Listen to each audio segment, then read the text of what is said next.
Hello, my name is Randy Hootman, and on behalf of Yggdrasil Computing, I'd like to welcome you to this seminar on the installation of Linux. I've been giving these seminars for a while, and we at Yggdrasil thought it would be a good idea to make these seminars available on video. This is the first of these productions. There are future videos planned. Professionally, I've been programming computers since 1968. I've worked here in Silicon Valley as a software developer for the past 6 years. This has included working on such projects as DBase 4 and the EOPen computer. But I'm really quite excited about the abilities of Linux, as I've always wanted my own personal Unix-like workstation at home for my own use. After all, that's what I was using at work, and I felt very limited by the operating systems available currently for the PC. Well, what is Linux? Linux is a term that loosely refers to all the software that goes together to make a usable Unix-like operating system. Technically, Linux is the POSIX-based kernel written by Linus Torvalds from Finland. POSIX is basically a public specification for a Unix-like operating system. Linux started out as a personal project by a student named Linus Torvalds. He wanted to develop a kernel to replace an earlier, less powerful Unix-like operating system called Minix. Linus released the source code for the Linux kernel to the internet, and it has since blossomed into what it is today, a stable operating system. While complete source code for the Linux kernel is available, it is not in the public domain.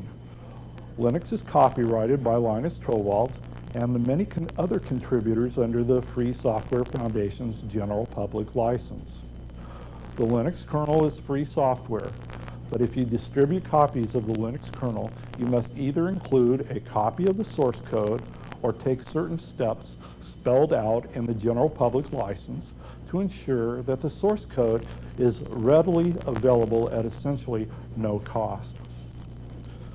Linux was written entirely from scratch and currently runs on Intel-based platforms that support a 386 or better processor.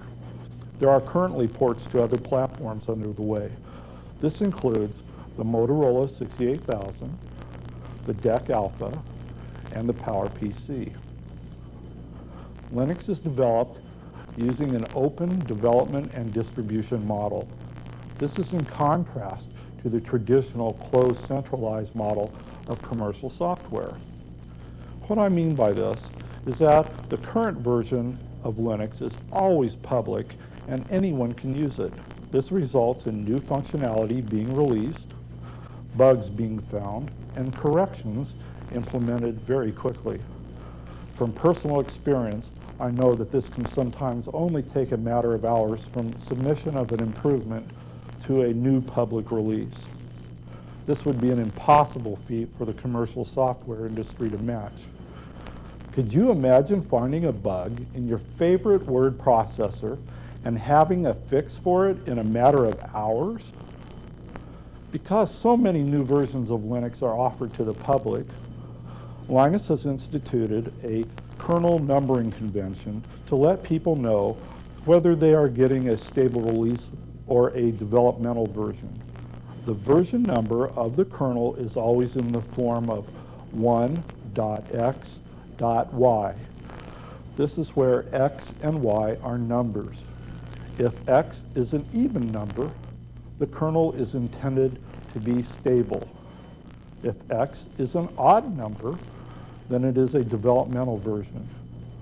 Most versions of Linux are quite stable, developmental or not. In other words, what I'm saying, it isn't that dangerous to stay on the bleeding edge.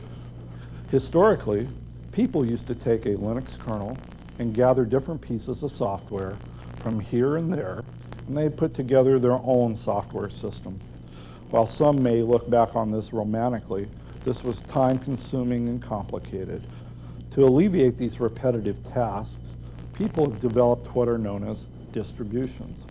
A distribution is a collection of software consisting of the Linux kernel and all the support programs needed to constitute a useful Unix-like system.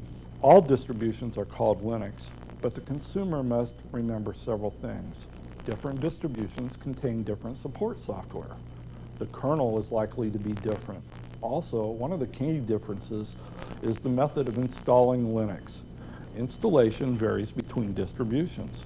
There are many different distributions.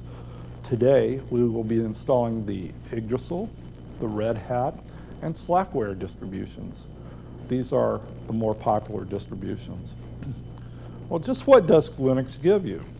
Well, it gives you true multitasking, which is the ability to run multiple programs at the same time. It is multi-user, in other words, several users on the same machine at the same time. And Linux runs in the protected mode with memory protection between processes. In other words, one program cannot bring down the whole operating system. For the technically inclined, Linux also has paged virtual memory, shared libraries, System 5 and BSD compatibility, 387 floating point emulation if you need it, POSIX job control, virtual consoles, and transparent support for many of the common operating file systems. I could go on. There are people who like to take the challenge of getting Linux to run on their own little small 2 meg 386SX computer with one floppy drive and a supported video card. However, to get real world work done, you're going to need a little bit more.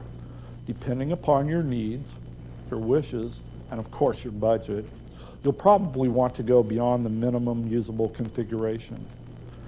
If you're going to use computationally intensive programs, such as the X Window system, TeX, or the GNU-C compiler, you'll probably want to have a fast processor. You'll want to have at least 8 megabytes of memory to use X. One major difference that you will see with the memory under Linux is the fact that it does make a difference if you add more memory to your computer. It's not restricted to the 640 kilobyte limit as with other operating systems. So if you're going to use any of the popular distributions, you can assume that you will need about 200 megabytes of hard disk space to give you a system that you can use. This includes X. The real amount of hard disk space is dependent, of course, on what you want to install. Linux supports most SCSI and IDE devices. This includes hard drives, CD-ROM drives, and some of the tape drives. Most Super VGA, VGA, EGA, CGA, and Hercules video cards are supported by Linux. Most common networks cards are also supported. Linux uses TCP/IP networking, which includes FTP, Telnet, RLogin, NFS, SLIP, CSLIP, PLIP, PPP, and many other options that are available. Also, many sound cards are also supported. For more information on hardware, you will want to read the Hardware Compatibility How-To Guide, which is available on the internet and is also printed in a number of Linux books.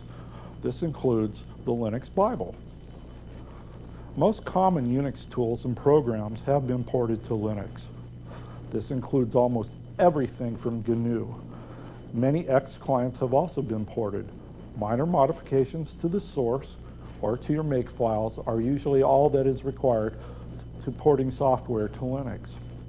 Also, Linux has AutoConf and iMake to help make porting software easier.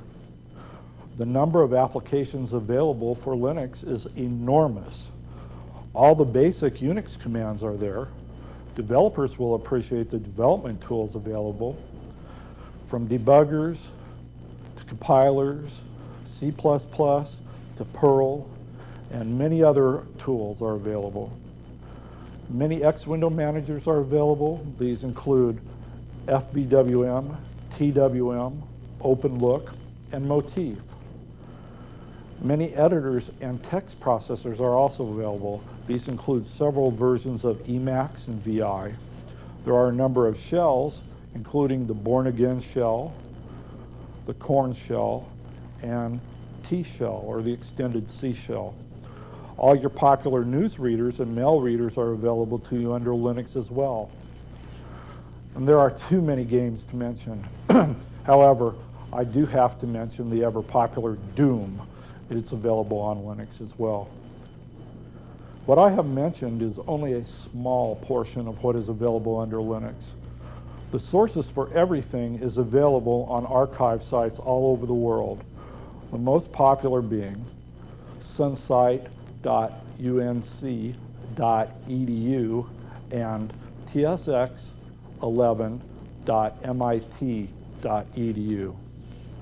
There is an ever-increasing number of Linux users in the world. This is evidenced by the activity on the internet and on the news groups. Many small businesses have sprung up selling and supporting Linux. You can get support for Linux on the internet news groups under comp.os.linux. That's comp.os.linux, comp.os.linux. You should also read the Linux frequently asked questions, known as the Linux FAQ, which are posted on the Linux news groups. Any of the O'Reilly and Associates books on Unix-related subjects will be helpful, as the O'Reilly and Associates books are the definitive word on this subject. The Linux Journal is a magazine dedicated to Linux that has something for every level of Linux user in each and every issue. Technical support is also available. Yggdrasil offers technical support via a number of means. This includes a consulting hotline, business technical support, release on demand support, development contracts, and guaranteed technical support. Yggdrasil also produces its own Linux distribution on CD-ROM. This is known as the plug-and-play Linux. It also produces this video, the Linux Internet Archive Set, and the Linux Bible. So, where do you go now? Well, you could get Linux from the previously mentioned FTP archive sites, but this would take some time. So it's probably in your best interest to get a distribution on CD-ROM. You would also want to be sure to read the how-tos and the Linux frequently asked questions. Before we go on to the installation and setup of Linux in a few minutes, users must make some decisions before they install. These decisions are common to all distributions. First, you need to determine how you want to install Linux. Do you want to install it on top of a DOS file system, or do you want to partition a hard drive for Linux? Do you want to have multiple operating systems available at boot? And just how much hard drive space are you willing to devote to Linux? First, I do not recommend installing Linux on top of your DOS file system using UMS-DOS. I recommend partitioning your drive and devoting partitions to Linux. This will mean that you will need to back up your data already on the drives. This is because fdisk will destroy your data. There is a non-destructive tool for partitioning your disk called FIPS, or FIPS. However, I do not recommend this. The reason that I do not recommend installing on top of DOS or using FIPS is due to problems that some users have reported. Next, I recommend devoting at least 3 hard drive partitions to Linux. That would be for your root file system, your swap partition, and your home partition. I recommend at least 200 megabytes of memory for your root file system, more if you can afford it. For your swap partition, I recommend at least twice the amount of memory that you have in your machine. That is, if you have an 8 megabytes of memory, you should have a swap partition of at least 16 megabytes in size. Finally, the amount of space for your home partition will vary depending upon the number of users on your system. For a single user system, 50 megabytes should do nicely. Now, these are just general guidelines and recommendations. However, the system is yours, and you'll undoubtedly want to tailor the system to your own needs. I'd like to thank you for your interest and participation. Now on to the demonstration of installation and setup of Linux using the Yggdrasil, Red Hat, and Slackware distributions.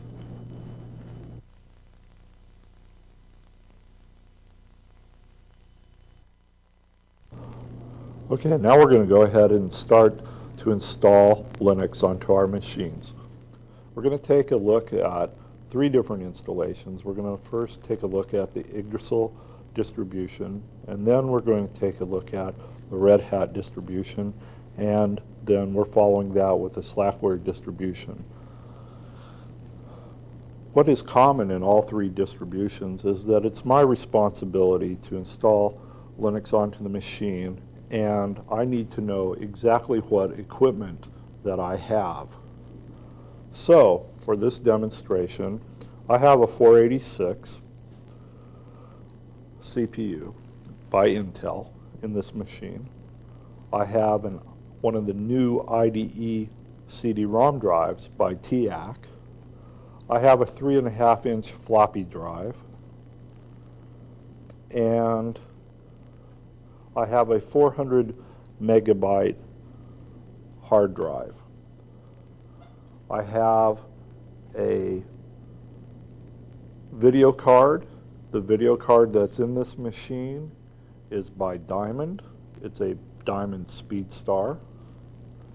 And I have a monitor that I'll be using here, a high-resolution Super VGA monitor. Now, I need to know all of this information to go ahead and install Linux onto my machine. I also need to know what type of mouse that I have, and in the case of this machine, I'm using a Microsoft compatible mouse. And it is your responsibility what hardware that you have available and the information concerning that. You can find that information in the specifications and manuals that come with your system. If you do not have a manual, you'll need to go ahead and call the supplier or call the provider or the manufacturer to find out the information as you're going along. So let's go ahead and prepare your system for installation of Linux. Now, it doesn't matter which version of Linux that you're putting onto your machine. The concerns are all going to be the same for the initial install. First of all, I recommend that you put separate partitions, that you partition your hard drive into separate partitions for the various operating systems that you have. Now, it is possible to put Linux onto your system on top of your MS-DOS and not have to repartition.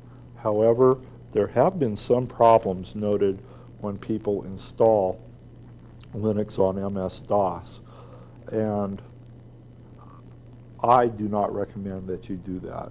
So therefore, I recommend to go ahead and bite the bullet and to repartition your hard drive. Before you repartition your hard drive, it is wise for you to run some utilities such as scan disk and defrag, which will defragment your hard drive, and then use some type of backup utility to back up the contents of your on DOS and Windows or whatever operating system that you're using. And then at that point is to go ahead and reformat and repartition your drive. Now, if you're not familiar with how to do that, you can check any MS-DOS manual to tell you how to use the MS-DOS F-disk program to partition your drive. So, I'm going to assume that we have gotten that far. We have backed up our hard drive, and that we're going to go ahead and partition our drive and make certain decisions about how we're going to install Linux. The first thing that I want to do is I'll enter F-disk. Currently I'm in DOS, and I'll go ahead and type F-disk, and I'll go ahead and I'll show what partition information that I have.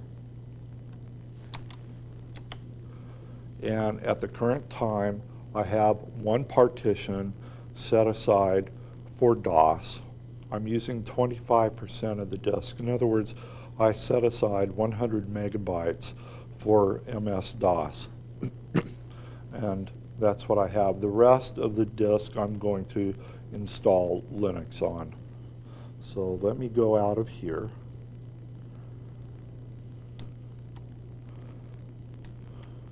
And I'm back in DOS. First of all, I'm installing the Yggdrasil distribution. I'll insert the floppy disk into the floppy disk drive, and then I'll insert the supplied CD-ROM into the CD-ROM drive. Now what I need to do is simply reboot the machine by hitting Control, Alt, and Delete at the same time. Now I've restarted the machine by hitting my Control, Alt, Delete button, but you can either use Control, Alt, Delete, or you can go ahead and hit your reset button. And you'll boot up, and the first thing that you'll see is the screen introducing the Yggdrasil Linux product, and there's a lot of information that is presented to you on the screen. Basically, what you can do is you can press the various F keys to get all your options that you can view of what you can go ahead and enter for options. And you might want to investigate these options based upon what type of hardware that you have. For example, if I had a SCSI system, I'd go ahead and press F2 to see what SCSI options are available. In my equipment that I'm demonstrating here, I have an IDE CD-ROM drive, so therefore I'm going to press F3 to bring up those options. Here I can see that if I want my IDE drive to be recognized, I'll have to say that HDB equals CD-ROM. The reason why I say HDB is because HDB is the second disk, the slave disk, and that's how I have my IDE hard drive, CD-ROM drive set in this machine as the slave drive. So I'll go back to my main screen. Let's take a look at F4, the options available for the non-SCSI and the non-IDE CD-ROMs. These are very popular drives out there. We have the Sony CDU31, and this also takes care of the 33A CD-ROM drives. We have the Sony CD535 drives. We have all the Sound Blaster Pro compatible CD-ROM drives. We have the Mitsumi and the Gold Star and the Philips and the Aztec drives. And this screen shows you the command line options that you need to enter. Now, if you don't enter any option at this point in time, what happens is the Yggdrasil distribution will try to determine to the best of its ability what options, what hardware you have on the machine. Now, to speed up the search, you can go ahead and enter some of the information, such as, for example, back on F4. By experience, I happen to know that the Sound Blaster Pro CD search takes quite a bit of time to accomplish on the machine. So one of the little tricks that you can learn to do is that you can enter some of these parameters, say SBPCD, which stands for Sound Blaster Pro CD.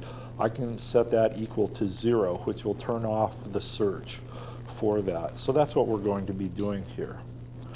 Okay, so my command line, the first command line always begins with the word Linux. And then I hit a space, and now I'm going to turn off the Sound Blaster Pro CD search. So I'll do SBPCD equals 0. I'm also going to turn off the Mitsumi CD drive search. as another example. So I do an MCD equals 0. And I'm going to tell the machine that my CD-ROM, the IDE CD-ROM that I have in the machine, is located as my slave drive. In other words, my second hard drive, or as a slave. So I'll type in HDB, which means that's my hard drive B, or my second hard drive, is equal to CD-ROM. And that's how I tell the system what's going on.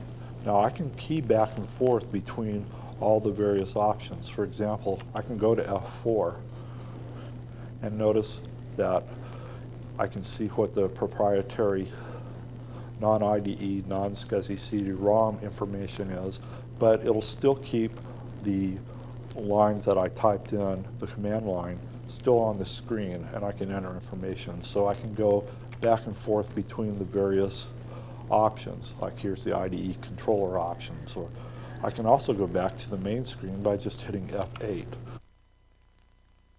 So that's enough information for us to go ahead and get started now.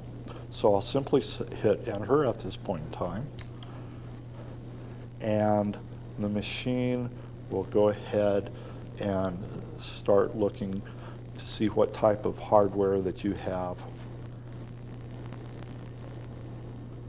Currently we're loading Linux. You're going to get a lot of information out onto the screen. You can follow along with that information is.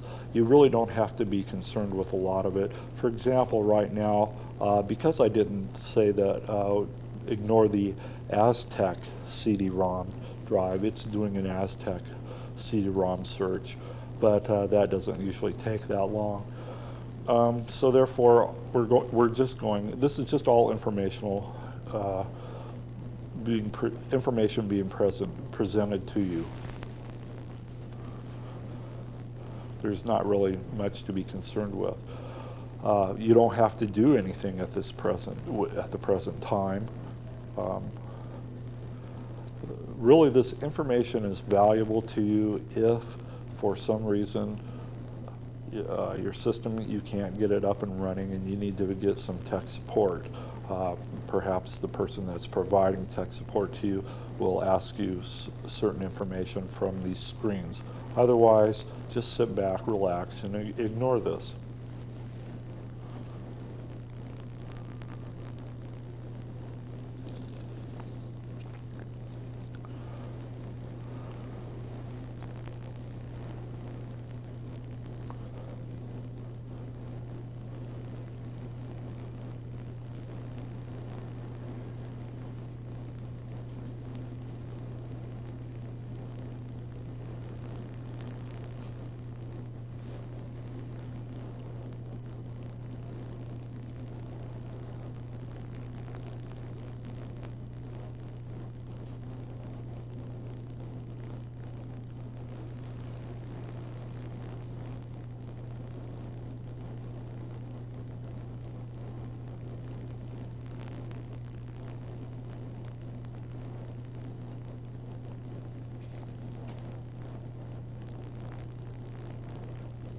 Now here's the first screen that becomes important to you as a user.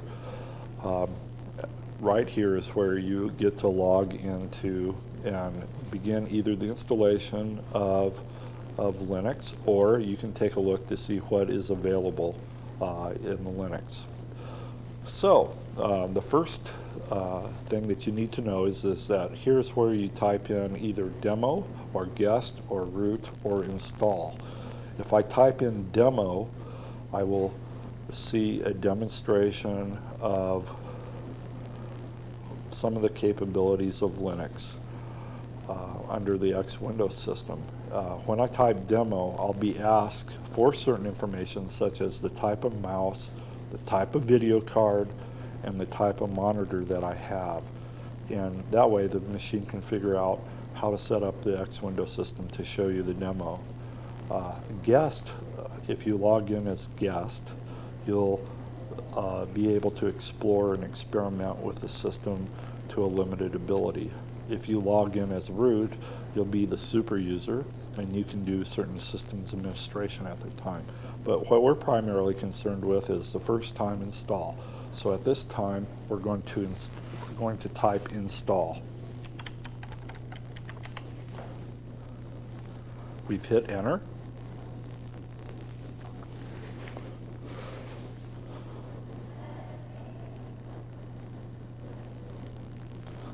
And now we're going to be prompted for certain information. Here we have the welcome screen. It tells us that we can abort the installation at any time and exit by pressing escape.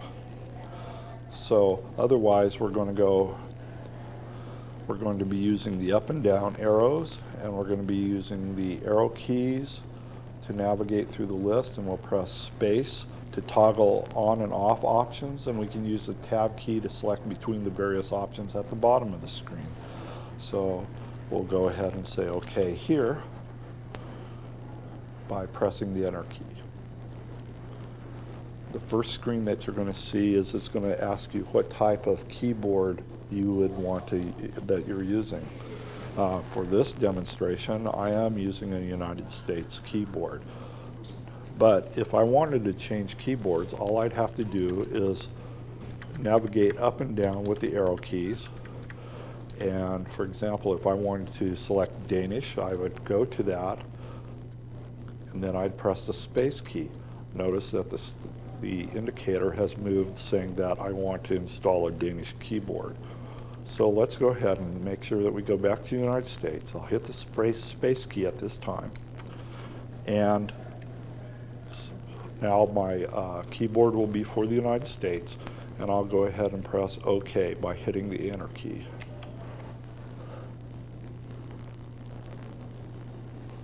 Here I can name my system. We're going to go ahead and use the default name Linux here. However, you can name your system whatever you like.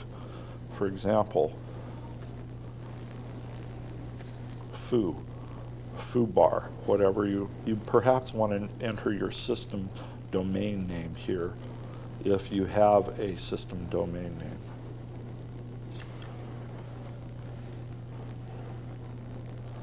Okay, here are some of the install options that we have that the Yggdrasil distribution presents you. We can auto mount our CD-ROM drive on boot.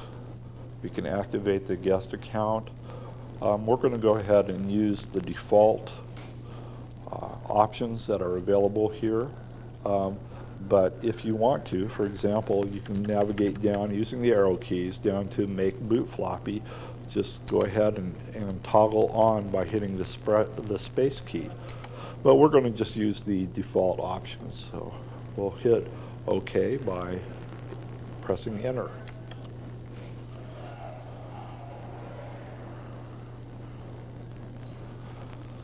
Now, this informs us that we're going to install a minimum 10 megabyte plug-and-play Linux configuration onto our hard disk. And we're going to install everything except for what's under /USR. So the first thing that we're going to do is partition our hard disk. And we're going to designate the partitions for the root, also known as the slash file system.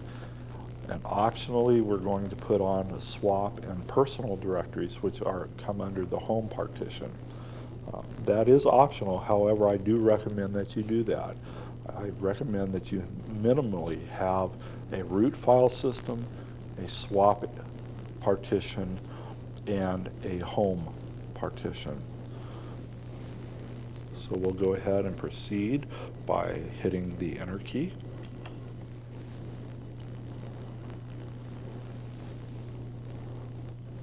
So now it's asking if we should now partition our hard drive. It's telling us that.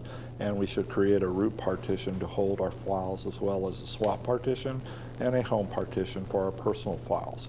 So it's going to run fdisk on /dev/HDA under Linux all of our devices are under a /dev directory. HD means hard drive, and A is the first hard drive.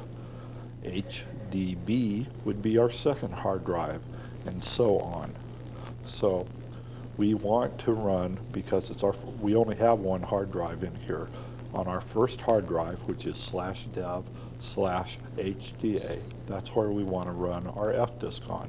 Now this is not the same as DOS's fdisk. This is Linux's own fdisk.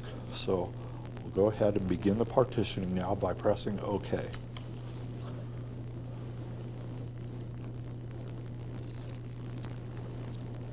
Now here's an informational screen. It's saying that we're running fdisk on /dev/HDA. Once again, this is our first hard drive. We can press M for help. M means menu, and I'll do that now. Press M and enter, and I can see all the different options that are available for me under Linux's fdisk. Let's go ahead and print out what the partition table looks like at the present time. That's P. And when I hit P and enter, I get back the information that /dev/HDA1, that means hard disk A, they're our first hard disk, 1, the first partition. I can see that under the very last column to the right, that it is a DOS 16-bit system. So in other words, I have DOS as my first hard drive partition. What now I want to do is I want to add other partitions so that I can install my Linux on.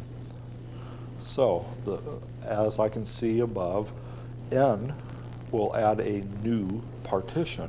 So that's exactly what I'm going to do. I'm going to press N here, hit enter, and it's going to be a primary partition, so I'll hit the letter P, indicating primary. Then it's going to ask which partition number do I want to set. Now be careful here. If I hit 1 here, I'll wipe out my DOS partition, so I have to be particularly careful here. My Linux partitions are going to be 2, 3, and 4. And I have to remember that. So I'll enter partition number 2. Now it comes up with what my first cylinder I want to start my Linux partition on. I always start at what the first cylinder listed is, which is 205. Next, it wants either the last cylinder or the size in megabytes or kbytes, which is megabytes or kilobytes of memory that I'm going to be taking up a hard disk space. So I have decided that I want to set aside 280 megs for my Linux root partition.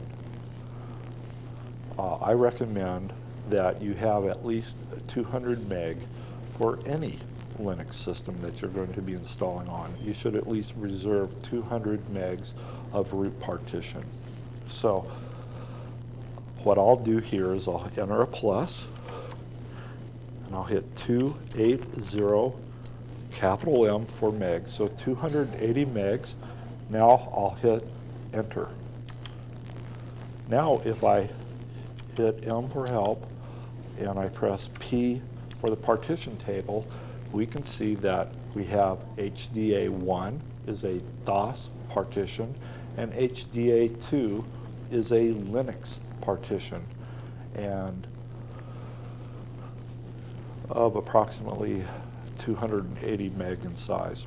Okay, the next thing that I want to do is I want to add a swap partition. The swap partition, the recommended size for a swap partition is twice the amount of RAM that I have in my machine. In this case, I have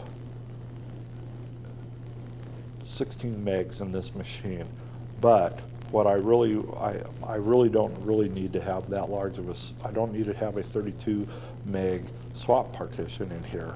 So what I'm going to do, just for demonstration purposes, is I am going to put in a 10 meg swap partition.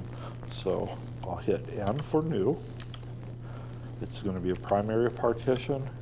It's going to be partition 3. Remember, 1 is DOS, 2 is my root Linux partition, and 3 is going to be my swap partition. My first cylinder is 774, and I'm going to say that I just want a 10 meg swap partition.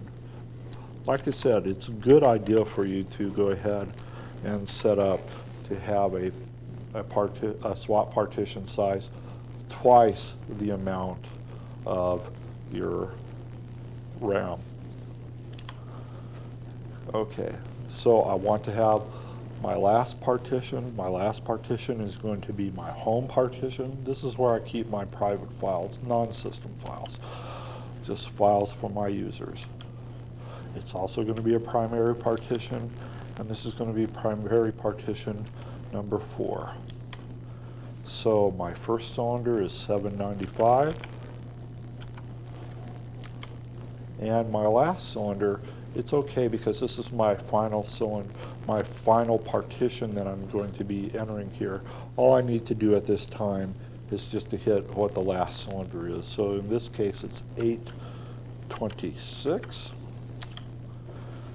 Now if I look at the partition table, I can see that I have HDA1 as a DOS partition, and HDA2, 3, and 4 are all Linux partitions. If I take a look at my help for fdisk, I can see that W stands for write table to disk and exit. What I'll be doing here is I'll hit W, which means to write the partition table out to the hard disk and exit back to the installation program.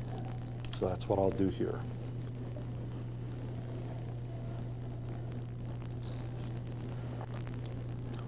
You can ignore the reboot to ensure the partition table has been updated message.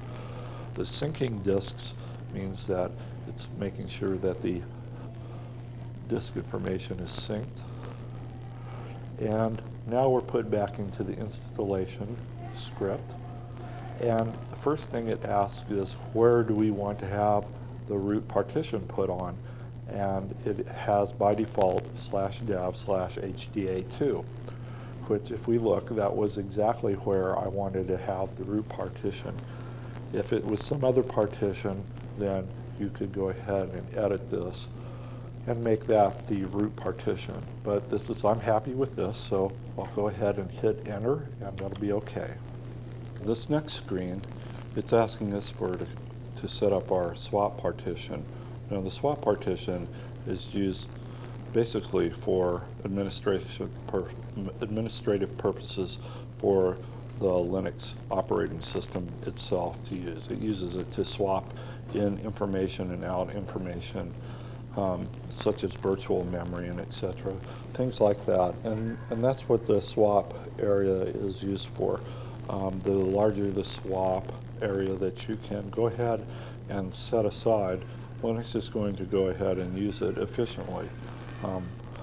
Like I said, once again, the recommended swap size is approximately twice the memory that you have on board.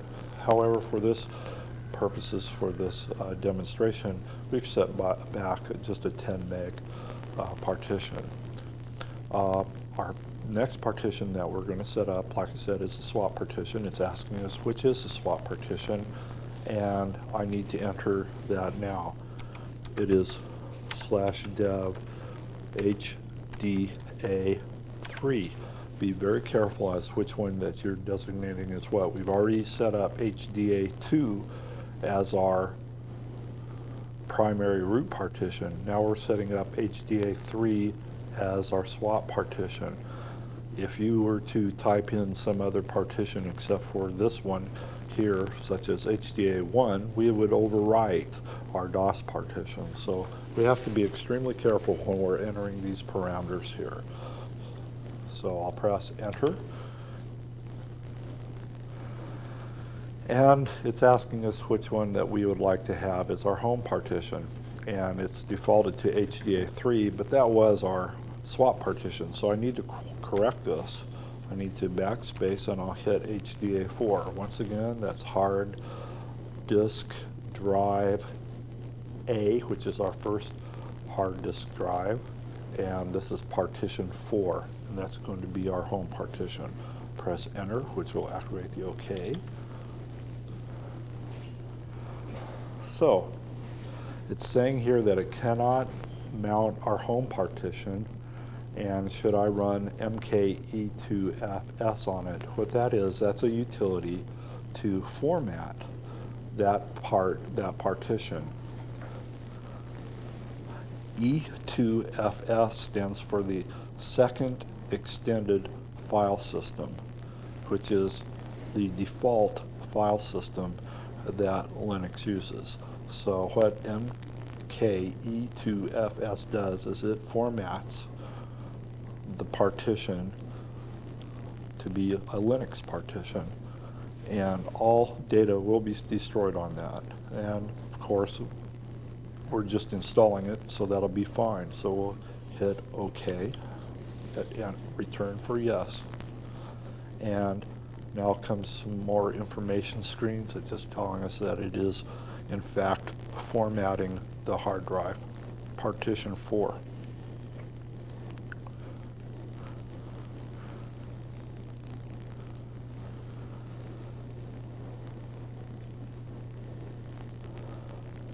So it has set up our swap space for us. It has run mke2fs. In other words, it has formatted the hard drive for us. And now it is asking what type of system do we want to go ahead and put onto the hard disk at this time. Later on, we're going to be adding and maybe possibly even removing we're going to be adding packages later from the control panel. At this time, we're going to go ahead and enter the recommended packages. We hit the enter key, and with a lot of activity from our CD-ROM drive, we're going to go ahead and start.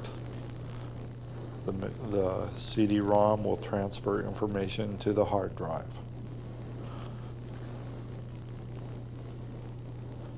Here's another screen that is going to show the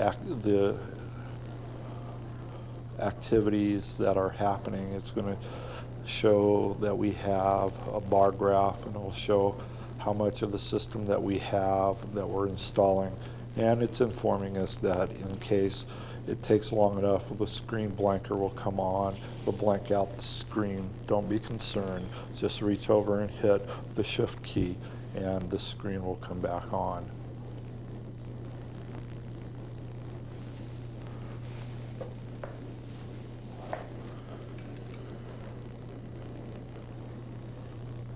Okay, we're back, and we can see that the installation has come to its completion here for installing the base system at this time. And now it's going to go into configuration of the kernel.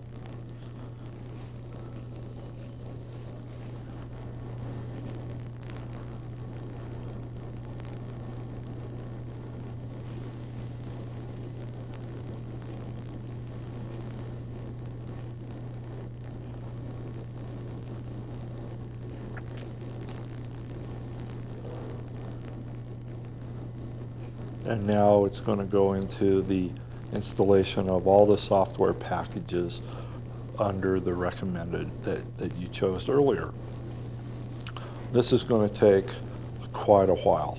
So go ahead, relax, and get a cup of coffee, perhaps a good book. And I would highly recommend the Yggdrasil Bible. Kick back and read it. And every once in a while, you want to check in on this. This could take like perhaps an hour. It really does depend upon the speed of your system. So, like I said, take a relaxing break now. Okay, now we're back from the installation, and now we're creating some symbolic links, and this is going to take a while. The symbolic links are done now, so it's telling us that to remove the boot floppy so that we can reboot the system, and that's exactly what we're going to do. So I've taken out the boot floppy, and I press OK, and the system is now going to reboot. It's sending the information that it is terminating processes that are going on, and now the system is going to reboot. Here it reboots into its BIOS checkup.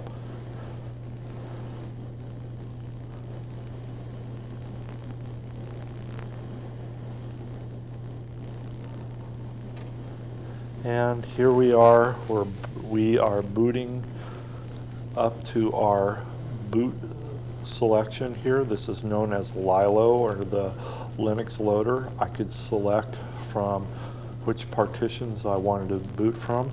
For example, if I would have typed HDA1 there, which is the first partition, we had DOS on that partition, and I would have booted into DOS. However, I didn't do anything here, and it just went ahead and loaded into Linux automatically for me. Now, if I want to, I can go ahead and change the boot order so that it will go ahead and boot into DOS for me by default. I can straighten all this out in a file called the Lilo, that's Lilo, .conf, that's CONF file, the configuration file. And in the Lilo conf file, I can set the order of which operating system do I want to go ahead and boot by default. So right now we're going ahead and once again it's going through checking the system.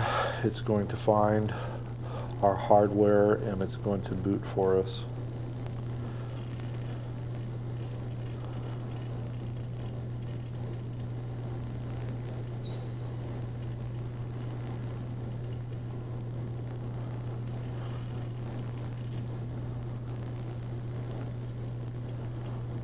And our CD-ROM is mounted.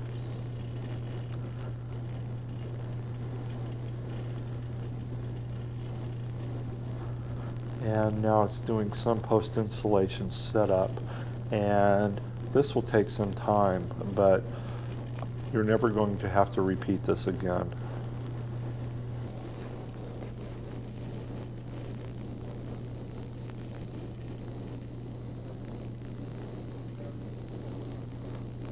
Okay, now that the post-installation cleanup has been done, you're now at a very familiar login screen. You'll be presented this each time that Linux is brought up. And here we can log in as a demo, which will run the demonstration for us, or we can run as a guest, which is an underprivileged user account that you can use to explore the system, or you can go ahead and log in as root, which is the super user account that you will use for doing systems administration.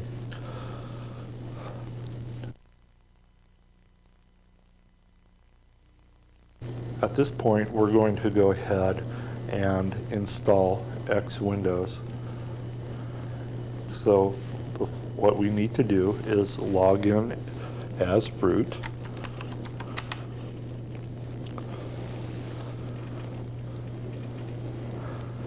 And now we simply have to type in start X. This will bring up the X Windows system, but first it's going to run through a number of dialog boxes, and we'll have to answer questions concerning what type of video card that we have, primarily concerning what type of graphics chip is on the card, what type of mouse we have, and what type of monitor we have. Now, here's a little suggestion. Let's back up from StartX here. If I do not know what type of video card or chip that I have, instead of having to tear it out of the machine, opening the machine, I can type Super Probe. That's with a capital S and a capital P. This utility will go ahead and try to figure out what type of video card and video chip that we have. And you see that it comes back, and it says that we have a Super VGA card, and the chipset on it is a Cirrus CLGD 5434, and it has 1024 kbytes of video memory, and it has a RAM DAC on board. You should perhaps write this information down because you'll be using it later to install X Windows. So now we're ready to go ahead and start. I know that I have a Microsoft mouse, and I'm going to be using Super VGA. So I type Start X and hit Enter.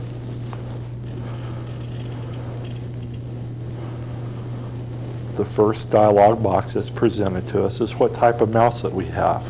We can scroll through the list, and by default we have the Microsoft Serial mouse that's been selected. That's exactly the type of mouse that I have, so I'll just go ahead and press Return here.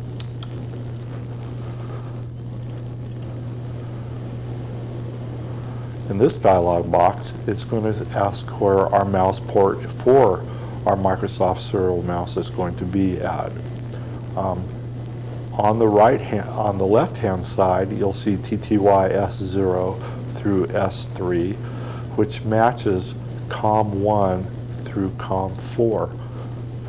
So my mouse is on COM1, or in the Linux world, TTY S0. And so I'll just go ahead and press OK here. If your mouse is on some other port, you would want to toggle down and select that port by hitting the space key. I'll go ahead and press OK now to select COM1. Next, it wants to know what your mouse baud rate is. Most common, if you don't know what your mouse baud rate is, it's most common for your serial mouse to be 1200 baud. So I'll go ahead and hit OK here by pressing the return key. Now here's where it comes into selecting your video card. Notice if the video card doesn't appear here, we can try selecting Other. And this information will have to be supplied by the user, and it might not work with all configurations. So if this doesn't work here, we'll go ahead and I will tell you later how to deal with any problems that happen if this doesn't work the first time through. I have a diamond card in here, and I can scroll through and see the many different types of cards that we have here.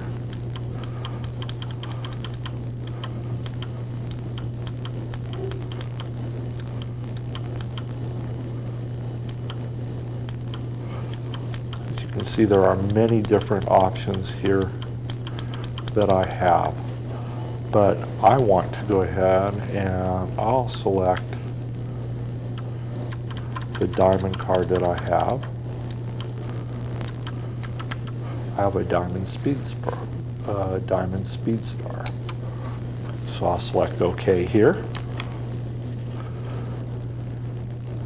And here it wants to know what video modes that I want to have available to use. Okay. Now, I need to select video modes that my monitor will be capable of handling.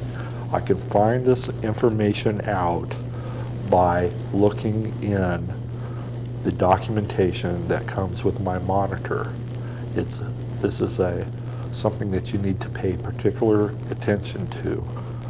If you select a video mode, like a high resolution mode, that your monitor is not capable of, you might damage your monitor. So be very, very careful with this. I happen to know that my monitor can handle the 640 by 480, the 800 by 600, so I can hit the space to toggle that option on, and the 1024 by 768. So I'll hit the space bar to toggle that on. I'll press OK. Now it wants to know what type of monitor that I have here. The monitor type that I have is not on here, so I'm going to select Other. Now the X server needs to know the monitor bandwidth. You can enter this data into here. You look for it in your monitor's documentation, but I'm going to go ahead and use the default mode and let the computer figure it out. And the horizontal frequency, I'm going to go ahead and just use default values for it also, but you can enter this information from your monitor's documentation. And the monitor the vertical frequency you'd also find from your monitor documentation. And here once again I'm going to enter just the default values by pressing OK and not entering anything.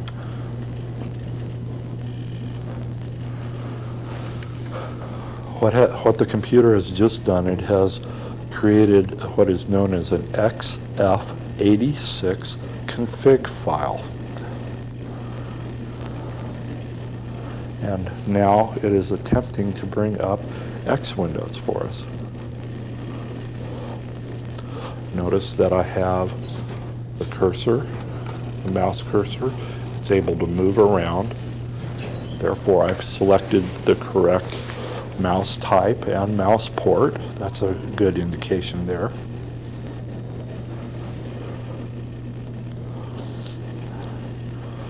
Now what's going to happen is that a number of windows are going to appear. First of all, the window manager is going to appear. This is known as FVWM. That's the F Virtual Window Manager. Some people call Fred's Virtual Window Manager. And that's the first thing that you're going to see. This is the window manager that we're going to use. There are many different window managers available under Linux. For example, TWM, GWM, and Motif. The Motif window manager is available for commercial sale. What we're going to be presented with is a number of X terminal windows. There's going to be XFM, which is the X file manager, which gives you a window in which you'll be able to do drag and drop and various administration functions. You'll be presented this control panel.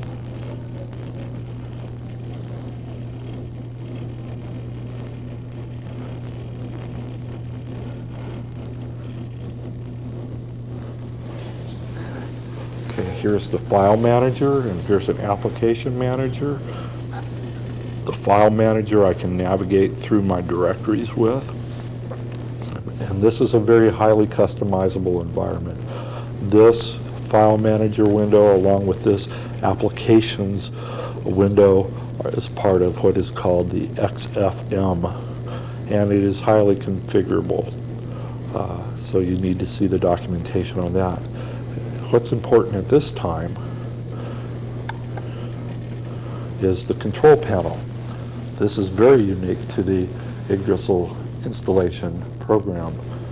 As you can see here, we have the name of our machine, and we can name a mail server up here, a news server I should say, and down here are various buttons to accomplish various administration tasks. For example, if I click on this button, the optional software packages will come up. I'm able to administer networking very simply by clicking on this button. Doing a serial internet connection brings up a form which allows me to do a slip connection by simply filling out the information in the form and clicking on the OK button. I'll be able to set up a slip connection very easily. I'll bring up this form at the present time. You see right here we can set up a serial internet link, a slip connection, very simply by entering the phone number, the address of the remote end link, the address of our link, what serial port we're going to use by calling out, what modem that we're going to be using, in other words the modem port, the baud rate that we want to communicate at, the login prompt, our username, password, etc. like that.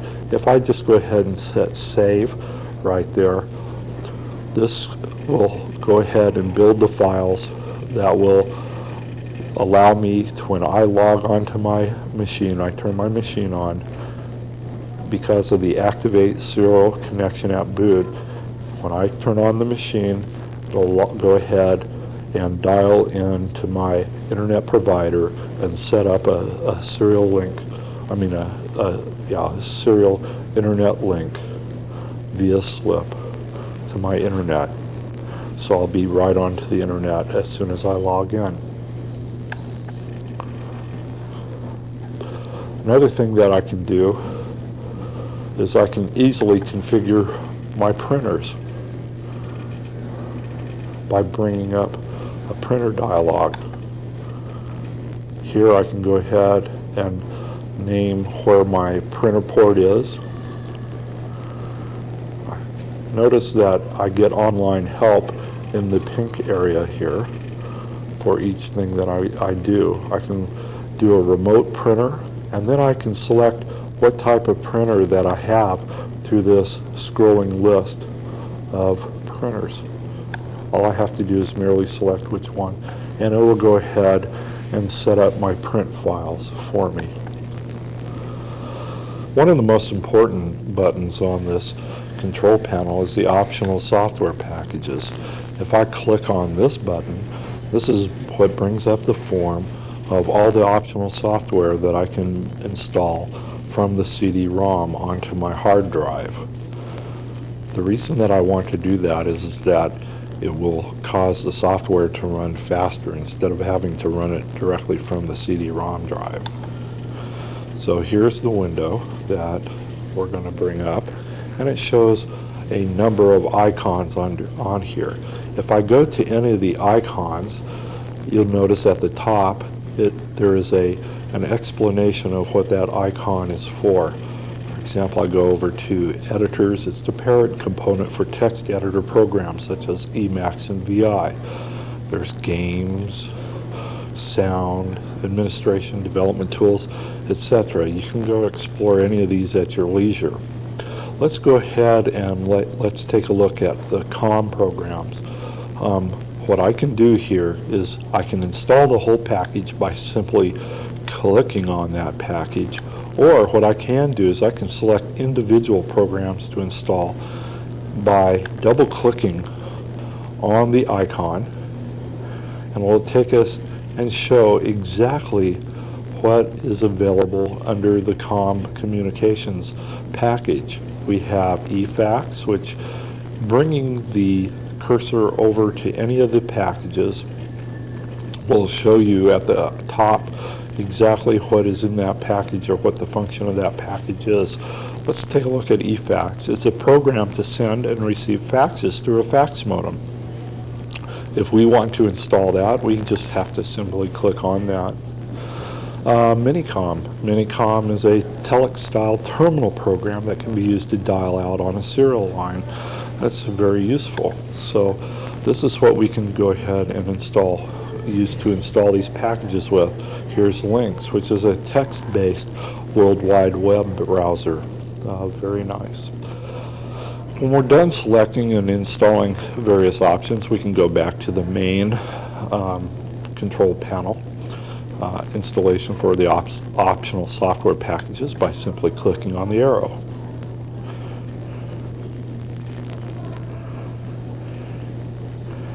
And we're going to be back again, once again, to the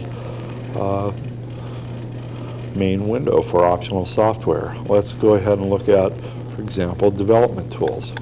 We can double click on development tools, and you'll see all the icons for various development tools. Let's go ahead and look at tools for debugging. I can go ahead and double click on that, and it'll bring up all the different debuggers. So here's, for example, electric fence, expect, gnats, deja nu, the popular GDB, and strace. These are all programs that you can install. So this is how you explore the packages that you want to see that are available and how to install them by just simply clicking on them, or by passing the cursor over the icon. It will give you the information of exactly what the program is for, what it does. Here's emulators, which will allow you to install like the DOS emulator, the Microsoft Windows emulator, or the IBCS2 Unix systems emulator. These are very powerful tools that are available to you. So feel free to investigate, to double click on these, to determine what you want to install onto your system, to customize the system for yourself. And basically that's it. That's exactly what you want to accomplish. This is exactly what you want to do with your Linux system, is to customize the system for your needs. And this control panel gives you that capability. So when I'm done doing whatever I want, I can save or I can quit from here. Under the XFM file manager, I can go and I can select applications. For example, I'll select my printer. I can drop documents onto my printer to print, etc. So full drag and drop. I can read my mail by double clicking on my mail utility. It'll bring up Xmail. If I had mail, if I have mail configured, I can go ahead and do my mail from here. And there are many utilities. This is highly customizable. You can customize it to exactly what you want it to do. It's very easy. In the back of the Yggdrasil installation distribution manual there is a copy of exactly what all the programs available are and the descriptions of them. So this basically ends this portion of the installation process and setting up X Windows using the Yggdrasil distribution.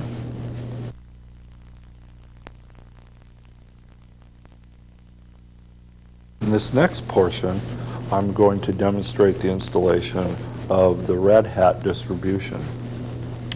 Red Hat, each distribution takes a little bit different approach to doing installation. That's the primary difference between one distribution and the other. So we're going to take a look at the Red Hat distribution here. I am back again to DOS. I have made the determination that using fdisk, my DOS fdisk, I'm going to head and look at the partition, and I have once again only one DOS partition that is taking up 100 megabytes on my hard drive. The other 300 or so megabytes of hard disk space I'm going to put my Linux distribution. In this case, it's the Red Hat distribution. I'm back at my C prompt. What you have to do with the Red Hat distribution is that you have to make 3 disks. What you have to do is you have to format a 3.5 inch disks.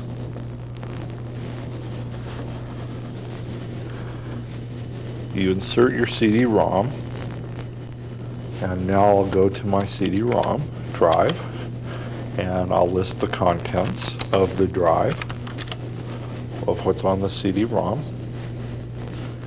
And if I go to the DOS directory, and I list its contents, I can see that it has a number of utilities on here. Most important to us at the present time is the utility rawrite.exe. That's rawrite.exe under the Red Hat CD-ROM DOS directory. Next important directory that should concern us, so I'll back up to the root of the directory, take a look at it again, and I can see the images directory. These are the various Linux kernels that we'll use to boot. We need to figure out which kernel is appropriate to us and put that image onto one of the disks. So the first thing that I need to do is format 3 floppy disks. So I have already done this. I have 3 floppy disks, 1.44 meg floppy disks, 3.5 inch in size. I've formatted them, and now I will go ahead and put the images that I need to put onto these disks. What I need to do is first determine which image that I need to put on. I can do that by changing to the images directory. I'll list the contents here. Notice that there's a directory called 1213. We need to go to that directory.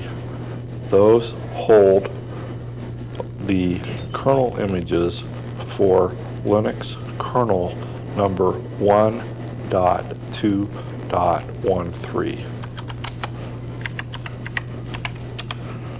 I'll list the contents of this directory at this time. And you'll see listed here are a number of boot images. Each one of these boot images contains configuration of a kernel that probably will match one of your systems. Now, let's go ahead and take a look at the file image.idx. I'll go ahead and use the DOS program edit to view this file.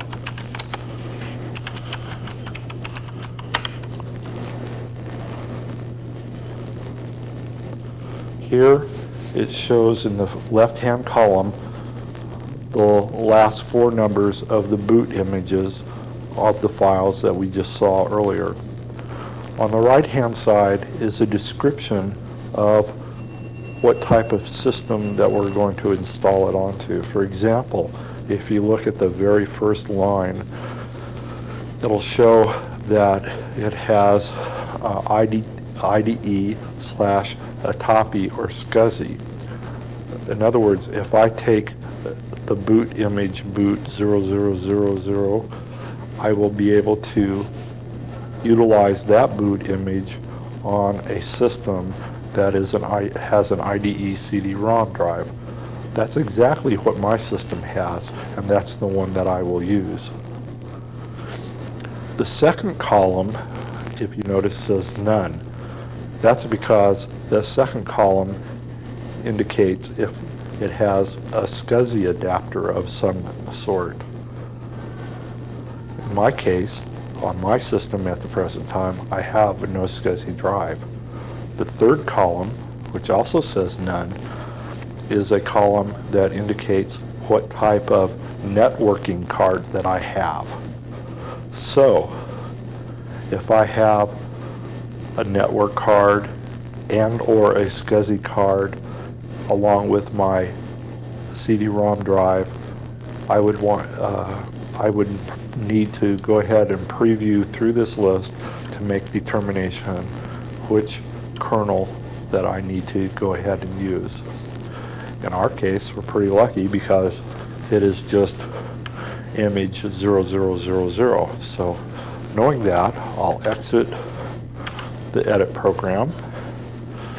And now I need to put this boot image onto my floppy drive. So I'll insert a disk into the floppy drive, and to make the image, I need to, in other words, to transfer the image, boot 0000.image to the floppy drive, I need to use the DOS utility rawwrite, which was located on the Red Hat Linux distribution CD-ROM under the DOS directory. So I can do that idiskd /DOS/rawwrite. The first thing that it wants to know is what disk image source file name do I want to lay down onto the floppy drive. I type in boot 0000.img, and then I say what disk drive do I want to write to. In my case, my 3.5-inch disk drive is drive A. As soon as I hit enter, the image, the boot image that I have selected, will be written down onto the floppy drive. Now that I have the boot disk prepared, I removed it from my floppy drive. It now has the boot image on it, and I clearly label it to be the Red Hat boot disk. Make sure that I clearly label that. The next task that is needed, I need to create 2 more disks. That's why I told you earlier to prepare 3 formatted, DOS formatted floppy drives. So I'll move from the current directory, which is on the Red Hat CD-ROM images/123 directory.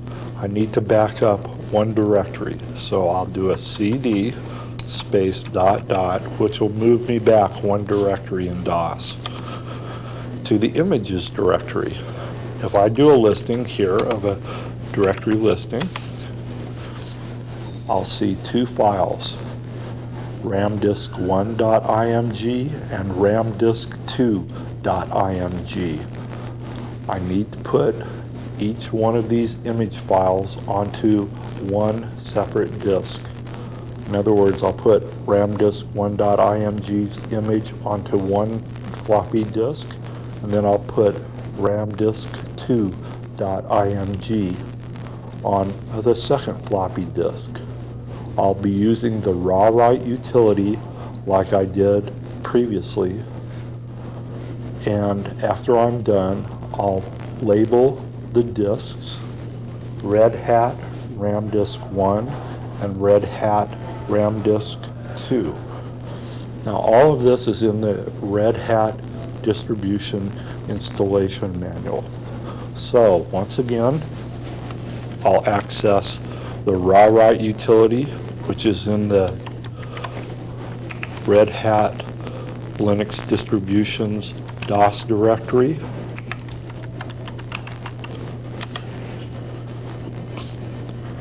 It's going to ask me which image I want to write to the floppy.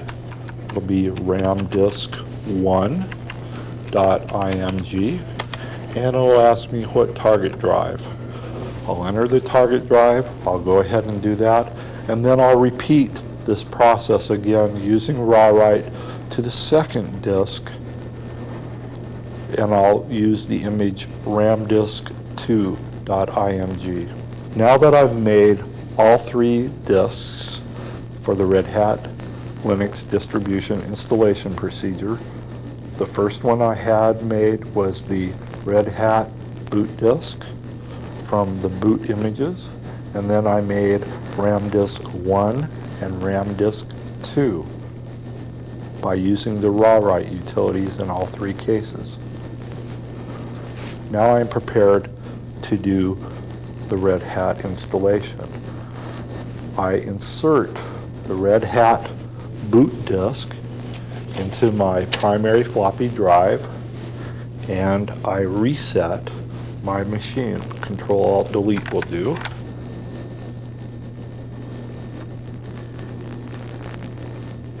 And here it's goes into the Lilo boot prompt, and what we do here is we enter some information according to what's on the screen.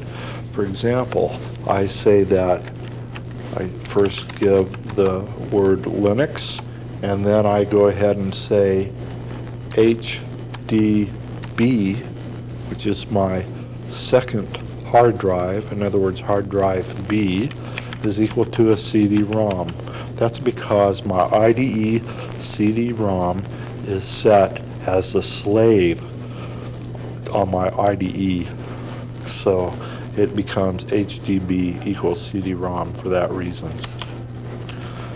I hit enter, and now we'll go ahead and load Linux, and we'll simply follow the directions on screen.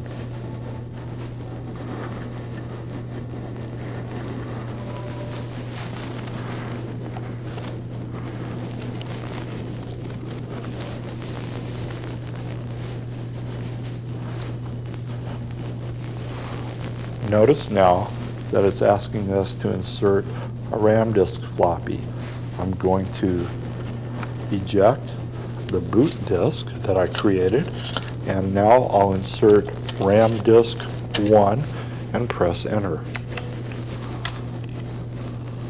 Now that RAM disk 1 is done loading, it has asked me to insert RAM disk 2 floppy, so I'll eject RAM disk 1, set it aside, and put in the RAM disk 2 floppy and press enter.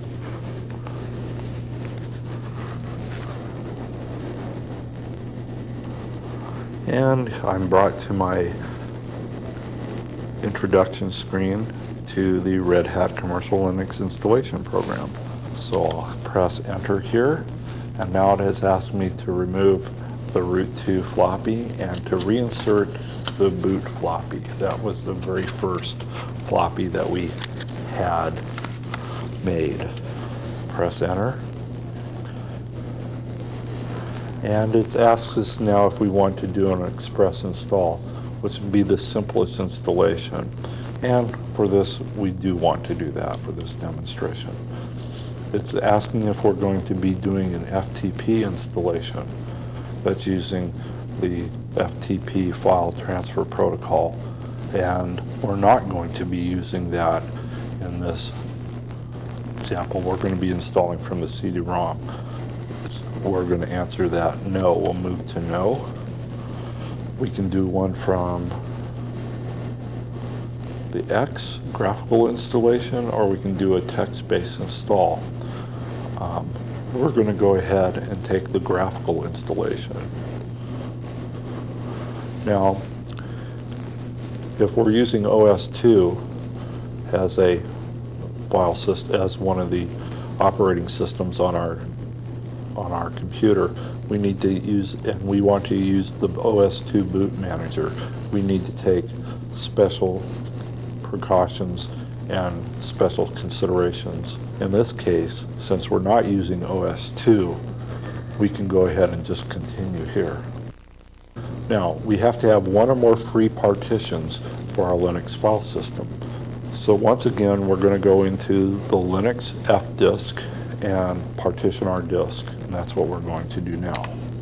Each partition used for Linux has to be set up as type 83. We'll look in that in a second. And our swap partition we want to set as type 82. We'll also look at that, what we're talking about there. Okay, we have found the following disk, /dev/HDA. Well, what we're going to use is we're going to use fdisk to partition our drive with. We'll press enter here, and it asks which disk that we want to partition, just in case. Now, at the bottom of the screen, you'll see the command, and we'll hit M for help. M stands for menu. At this time, we'd use the fdisk utility just in the same way as we did in the Yggdrasil distribution. So let's go ahead and move on. We're done partitioning this disk, so we'll toggle down to done using our arrow keys, and then we'll hit enter to enter OK. And if fdisk complained not being able to reload the partition, we can reboot now. But we're going to go ahead and continue the installation process. It's looking for the swap partitions, it found the swap partition, and it's confirming that we do want to use HDA3 as a swap partition. So it's formatting HDA3 for swap space. And it wants to know if we want to configure networking at the present time. If you would hit yes, you'd be put into a number of dialogues that would ask you for networking information, such as your IP address, etc., like that. But we do not have an Ethernet card on here, and we're not going to set up this system for networking. So we're going to answer this question, no. I toggle over to using the arrow keys to the no, and I press enter. And it's asking where I'm mounting the Red Hat distribution. I'll be using the CD-ROM, but it is possible to do network installation.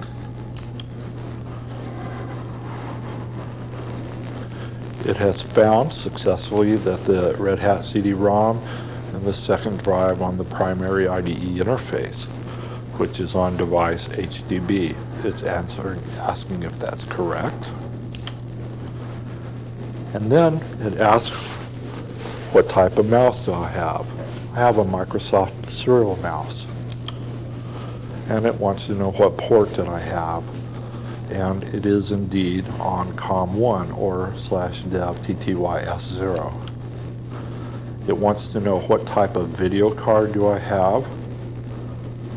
I'm going to use a generic SVGA. And it wants to know if you want to do an auto probe to determine your clocks. We'll go ahead and say yes.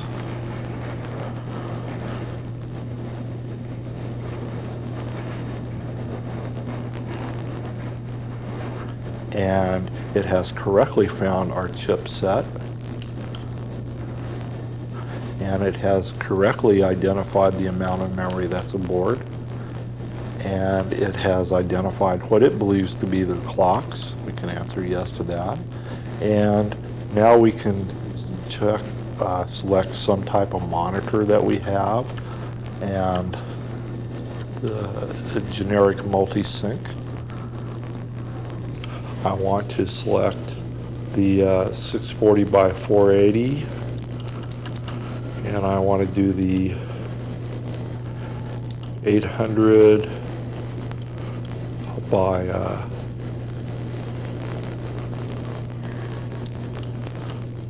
600 mode, and I want to do the 1024 by 768 mode. It asks which one I would like to start in. I prefer the higher resolution mode. Wants to know how many buttons are on my mouse. And it's about ready to start X. And now it's going to go ahead and bring up the installation. It wants to know what partition, root partition, will form the base of the Linux file system. And we said that it was going to be HDA2.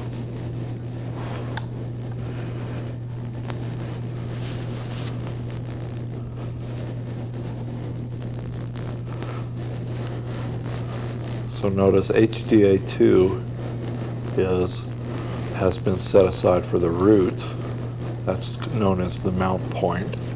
And we're going to select HDA3. We're going to edit this information. We want its mount point to be the home directory.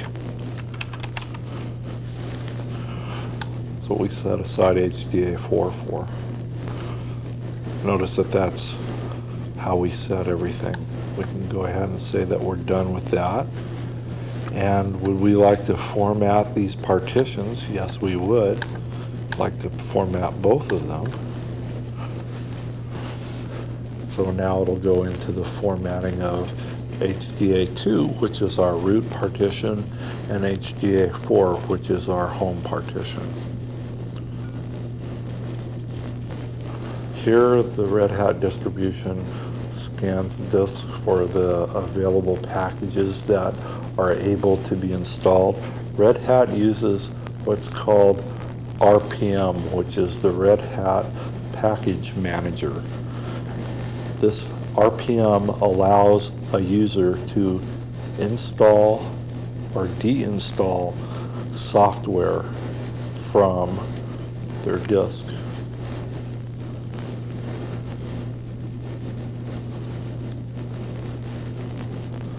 So now this is what Red Hat goes to. It wants to know what parts you would like to install. The basic system will be installed automatically. And if you don't want the complete installation, you need to customize it. So this is what we have available to us here.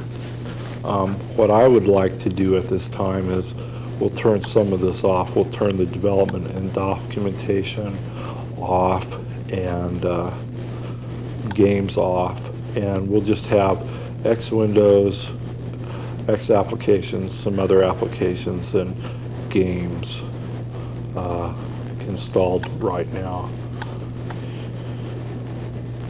We'll go ahead and click on Done.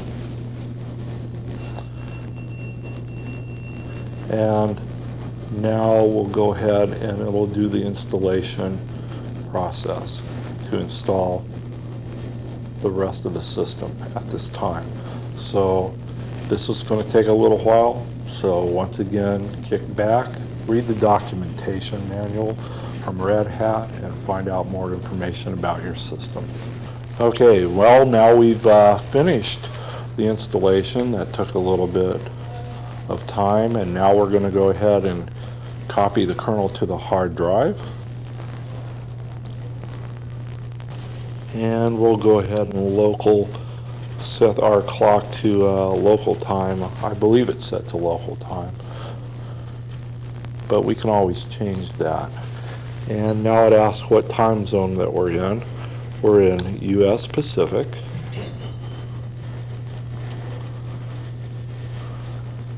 And now it asks what type of keyboard map that we want. We want the US key map. And it now wants to know where we want to install Lilo, which is the Linux loader. And by default, it's on the master boot record of /dev/HDA, which once again is hard disk drive A. So we'll go ahead and say OK on that. And it wants to know if we need to specify hardware parameters on the Lilo command line to boot the installed disk. These different special hardware parameters are, for example, like the geometry of the disk drive, for example. We don't need to do that here. So we'll answer no. and it wants to know if we want to boot other operating systems as well. And you can tell what partitions you'd like to be able to boot, and we can label them that we want to. Here on HDA1, which was the first partition on our first hard drive, we had DOS. So I can select that.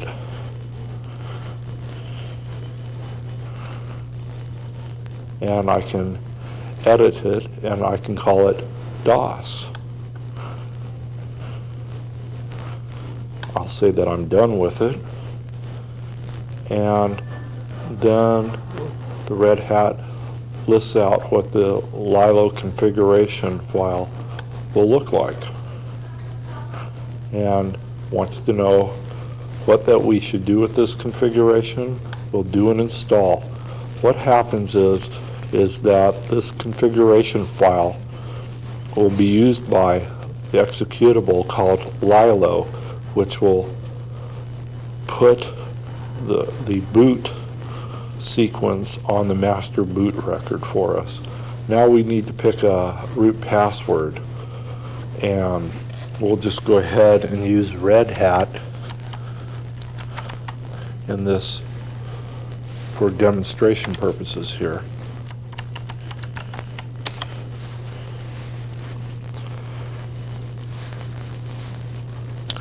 Okay, now our installation is finished, and we can reboot now. We'll remove our boot floppy at this time, and we'll go ahead and reboot the computer. And we're at the Lilo boot, which we'll just simply go ahead and hit the return key.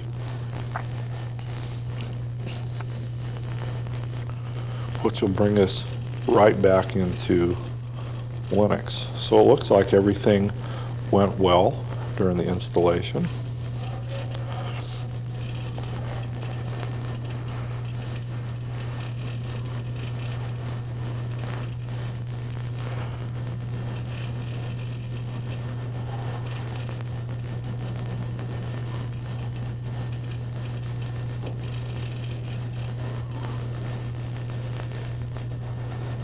So yes, indeed, everything seems to have went well, and now we can go ahead and log in. I'll log in as root, and our password that we had given was Red Hat. Make sure that you have your own personal password. And we'll go ahead and begin X Windows by doing Start X.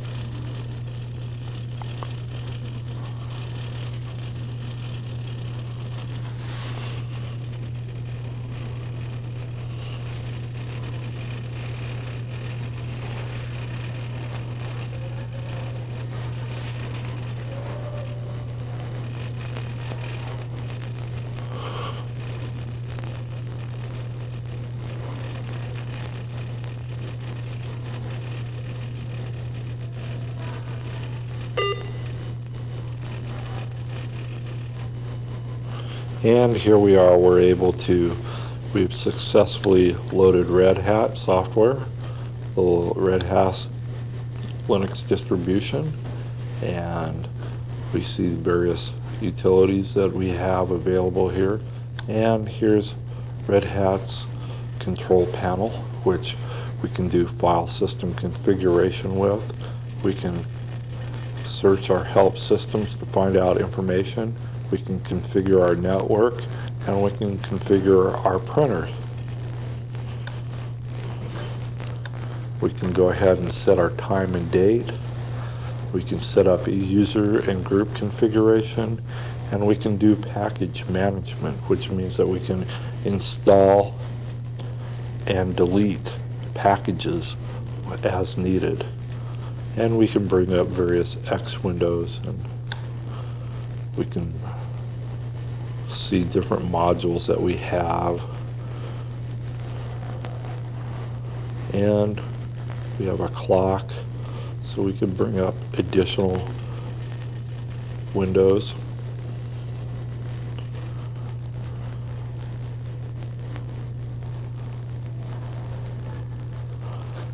And we can go ahead and we can exit from FVWM. That's the window manager that we're looking at right now.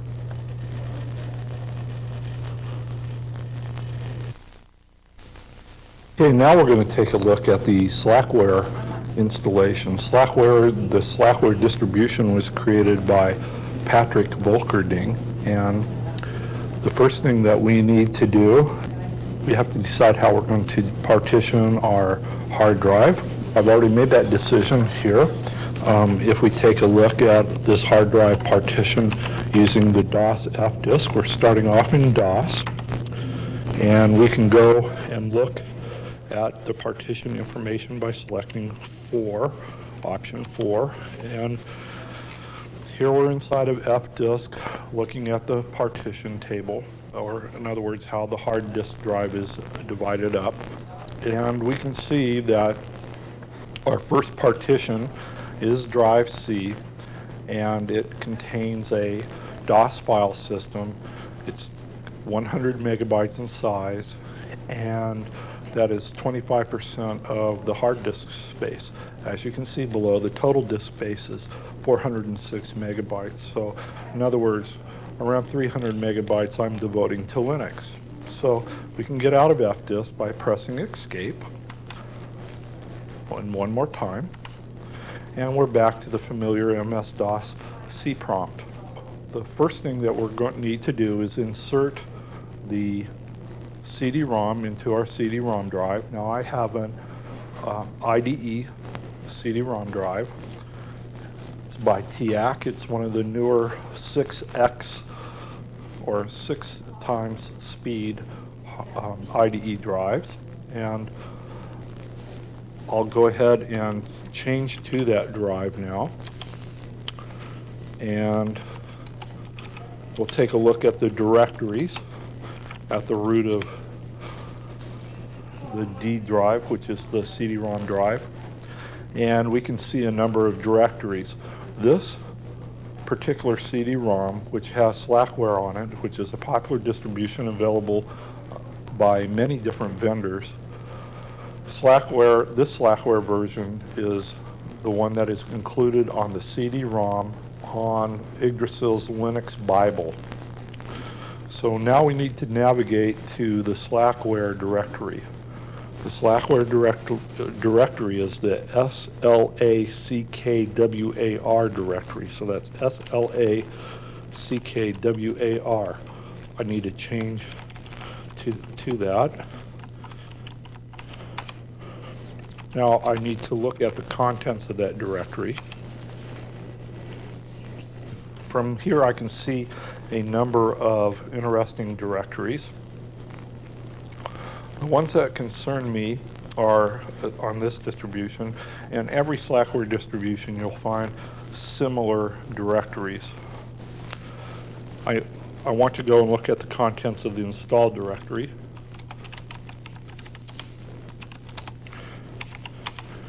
And here I'll see two important files. One is gzip.exe and the other is rawwrite.exe. gzip.exe is a DOS utility that will allow me to compress and uncompress in the gzip format. Rawwrite is a utility that we saw in the previous installation, which allows us to write bootable images to a disk drive, which will allow me to boot from that disk drive. So this is the location of a few of the utilities that I will need to do the installation of Slackware. Also, you notice there is also a FIPS or FIPS directory.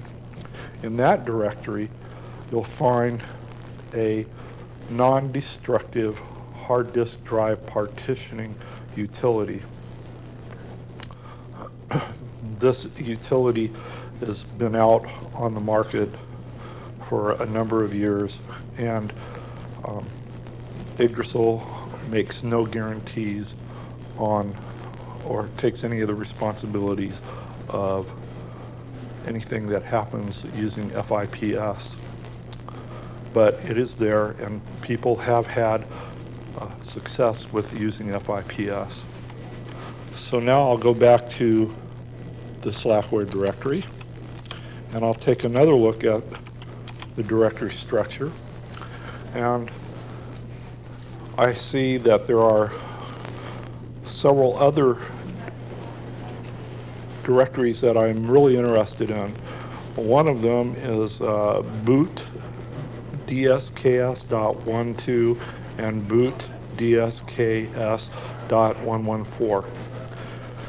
These two directories contain the boot images. In other words, it contains images that we are going to copy to a floppy drive.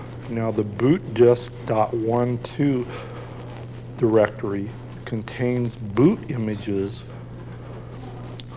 for a disk if you have a 1.2 meg disk drive as your primary drive, or your drive A, your floppy drive A. Boot disks.144 is for the 1.44 meg drives. In other words, if I have a 1.44 meg floppy drive as my drive A, I'll want to go to that directory to get my boot images. Also, there are rootdisk.12 and rootdisk.144 directories. These directories contain the root disk that we are going to have to make. And once again, the rootdisk.12 directory contains the root disk image for the 1.2 meg floppy drive, and the rootdisk.144 directory contains images for making a root disk on a 1.44 meg floppy drive. What I need to do is go to the boot disk.144 directory.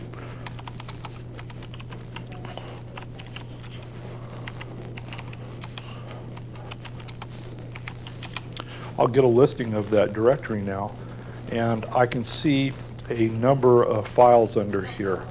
The IDE CD file is the boot image file for your IDE CD-ROM drives, and the IDE CD.gz is a compressed version of that file. You would use the gzip utility to uncompress that file if you needed to. However, the IDE CD file is an uncompressed version of the IDE CD.gz file. So which one of these images will I need to put onto my floppy drive? This file, which is called which.1, or which one, will tell you which one of these images you need to put down onto the root disk, or onto the boot disk, excuse me. We'll take a look at that file now. Now that I've brought up the which.1 file using the DOS edit tool, the first thing that it says here is there's a question. There are so many boot disks, which one should I use? Well, here's a little table that helps you decide, and we'll go ahead and scroll down through this list, and we can see all the various options that we have here.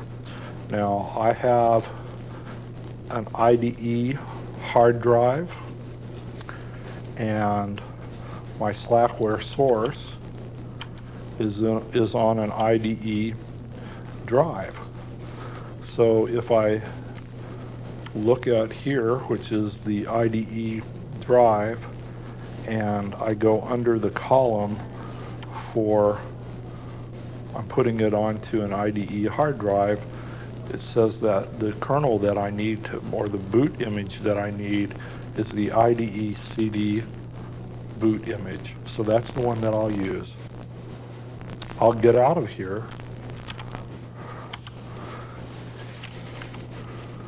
and I'll go back to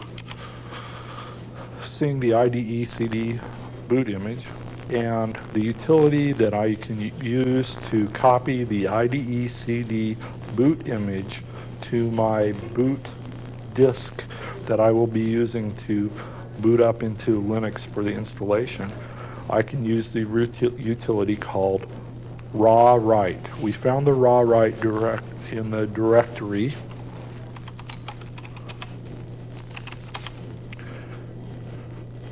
install. Let me change to install.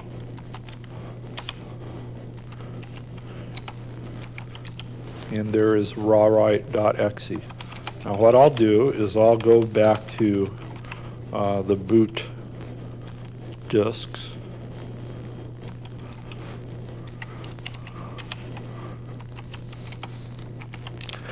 Now from here, I can go to the install directory and use the utility rawwrite. Now it wants to know what our source file will be. They're asking which boot image will I want to transfer to the floppy disk. I say IDE CD. And it wants to know what the destination drive is. I say A. Notice it says that it wants a formatted disk. Well, this is a DOS formatted disk.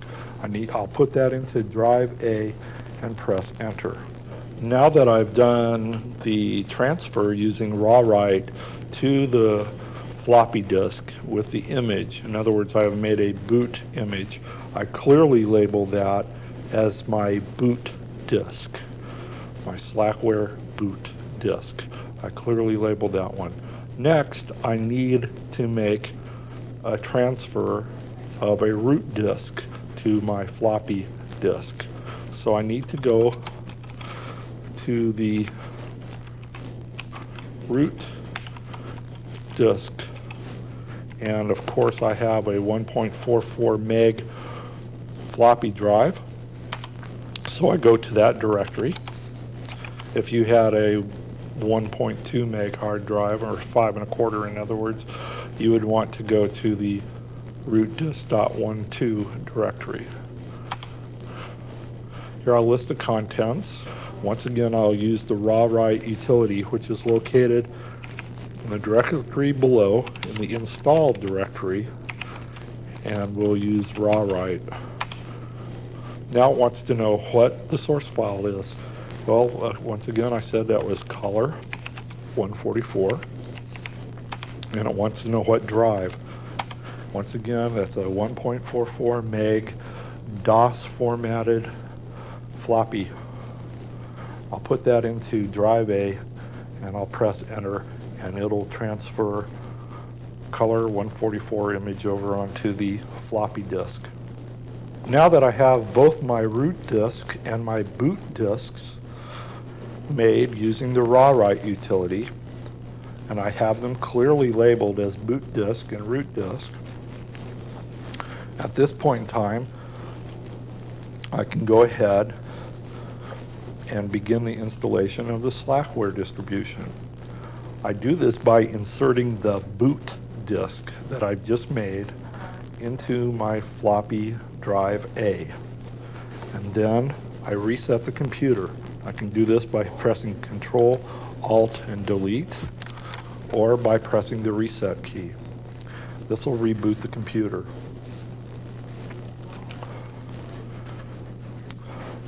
You're going to see the examples here of we can enter information at the boot prompt here, and that's exactly what we're going to do. We're going to say RAM disk. We're going to enter the parameter that HDB equals CD-ROM.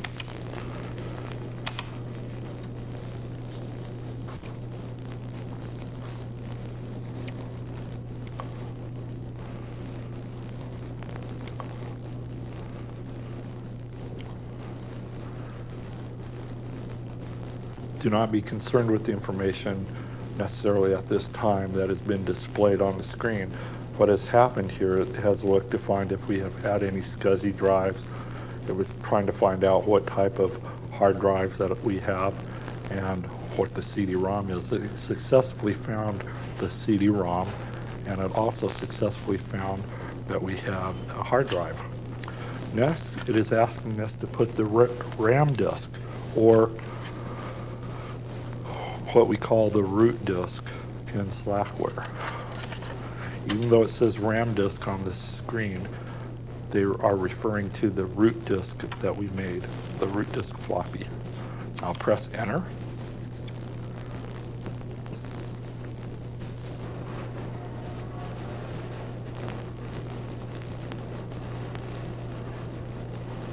We need to log in as root, and we need to partition our hard drive using Linux's fdisk. So that's what we'll do first. We'll log in as root, and then we'll type fdisk. And the next parameter here that I'm putting in is I'm saying that I want to have the first, and in this case the only, hard drive on my system to be partitioned or looked at by fdisk. In Linux, or in any of the Unix-like operating systems, we do not use drive letters like drive letter C or D like in DOS. What we do is we use what are called the device names. Device names are found in the /dev directory, or the device directory under Unix. And HDA means that it's the first hard drive, or a hard drive A, the first one. So we are brought now to the fdisk prompt. At this time, we'd use the fdisk utility just in the same way as we did in the Yggdrasil distribution. So let's go ahead and move on. The next thing that we need to do is we need to begin installing the Slackware installation, and we do this as root by typing setup. It brings us to this dialog. This is the Slackware Linux setup dialog. You can navigate through this by using the arrow keys. The first option that you're able to use is the help option, where you can read about the setup help. And the key map, you can remap your keyboard if you're not using a United States type keyboard. In our case we are, so I don't have to do anything here. I can choose between quick or verbose install mode. At the current time we're in verbose, and the first time that you install Slackware, I recommend that you keep it in the verbose mode. Make tags is an expert's customization feature in Slackware. Experts can go in and customize what are called tag files to pre-select packages and options that they want to install. I recommend that you leave this alone if this is your first time. Okay, our next option is the add swap option, which we can set up our swap partitions. Now from this point on, Slackware pretty much takes you and handholds you from one section to the next, as we'll soon see. So this is what we want to do now. We've already set up our swap partition, and we set up the swap partition type to be of type swap. So we'll go to there by pressing the enter key. It has detected the swap partition because we set it to ID 82. So it's confirming that we want to install this as our swap partition. And here's another warning. If we've made any of our swap partitions active, then we don't want to allow setup to use make swap on our swap partitions. So, do we want to use make swap on our swap partition? The answer to this question is yes, because this is our first installation. And we haven't already activated our swap partition with swap on, So we need to do it this time. So it's asking if we want to activate the swap partition with swap on. Our answer is yes. Okay, so now it has added the swap space, it's configured it, and it has added it to our /etc/fstab file.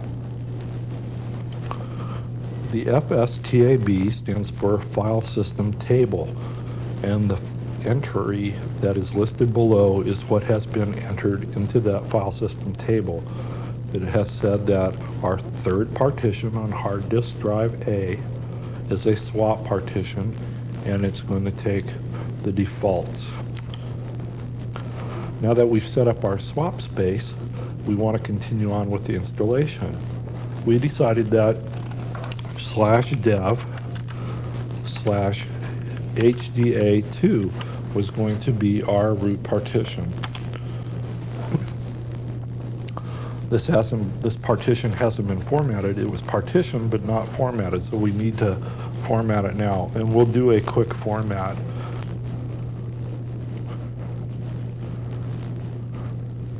It found that we had more than one partition as a Linux native file system, and so it's going to ask some questions about that. We already have HDA2 mounted as our / partition. This is known as our root partition, and so we want to mount our other large directories on separate partitions perhaps. That's why I said that we should put our home directories there. So that's what we're going to do. We'll answer this question, yes. And it wants to know which partition that we want to use. That's /dev/HDA4, which we're going to designate as our home partition. We'll want to format it real quick. We'll use the defaults. And partitions need to be mounted.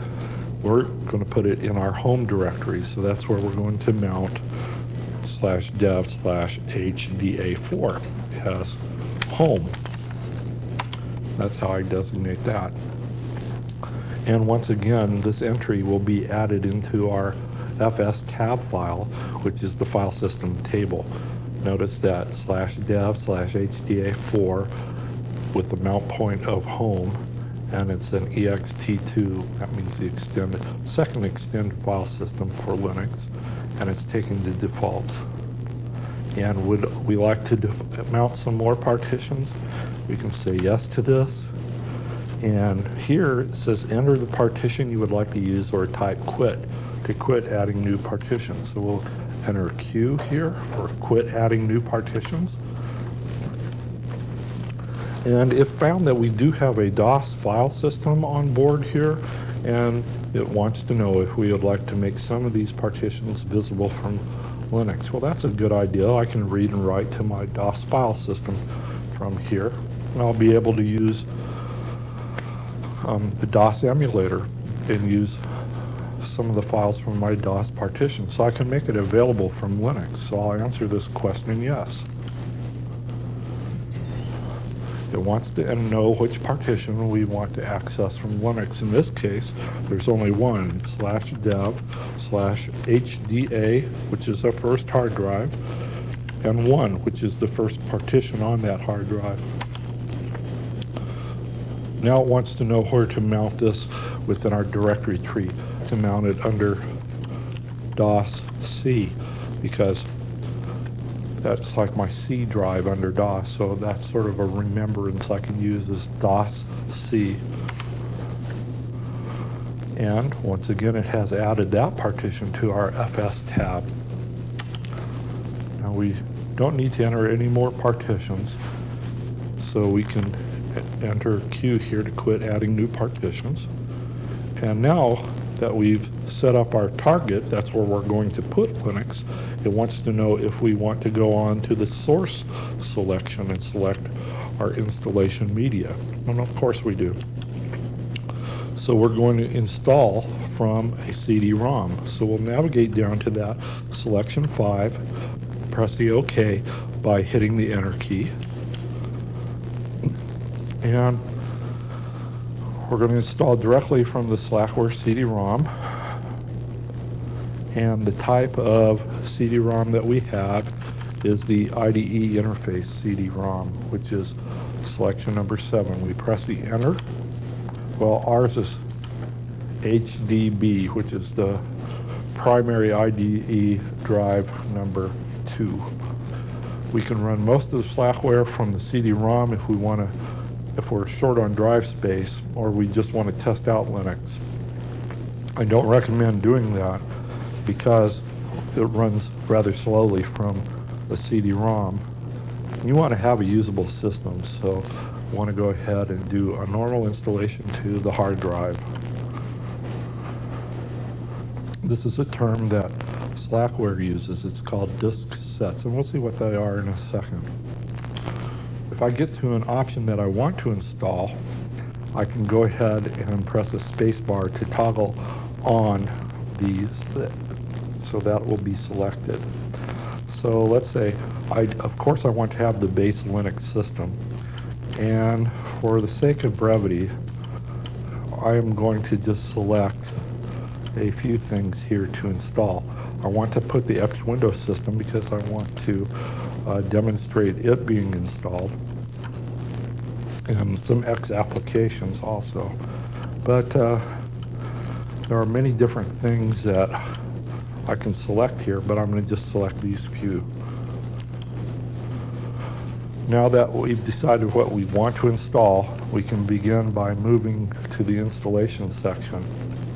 The prompting mode, which is we just want to use the normal default tag files that are already present in Slackware. And you want to use this mode especially if this is your first time installing Slackware.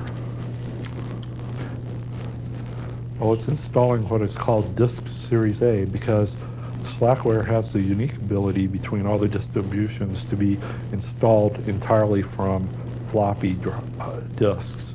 And the disk series, you can have like, which A1 would fit, are files that would fit onto one floppy disk. In the upper right-hand corner, you'll see a priority listing. It'll say priority required, or priority recommended, or priority optional. Right here, it's asking if we want to install a kernel version that doesn't have SCSI support right here. The options that I have, I can use the arrow key to go between either yes, install the package, or no, do not install the package. Notice here, you have to install one kernel. Wants to know if we want to do IDE support with SCSI here. We don't need this one right here because we don't have SCSI on ours, so I'll answer this no, do not install. One of the hardest things about the Slackware distribution is setting on your hands, because at times after hitting the enter key a number of times, when you see a screen, you'll have the tendency, a lot of people do, to hit the enter key. If it's on a screen that is not asking you to install or not to install, or to install, which is giving you an option to do so, if you press the enter key gets buffered, and so the next time it is looking for an answer from you, it will assume that it already has the answer, and it will go ahead and install that package or do something that you don't want to do. So my recommendation is to take your time with Slackware and learn to set on your hands. And now you want to answer each one of the dialog boxes with the appropriate answer. But for the sake of brevity, we're going to fast forward to the selection of the X server that is appropriate for your machine. Now we're going to go into installing Disk Series X. We're going to be asked which server that we want to install. Now, I have already used, I already know what chip set is on my card, and so I'm going to use the Super VGA server. So I do not want to install this server. There are several servers on here that the Slackware installation will ask you if you want to install that server or not. So no, I do not want to install this server. It wants to know if I want to install this server. No, I do not. It's not the type that I want to install. It's asking if I have a Mach 32 chip. No, I do not.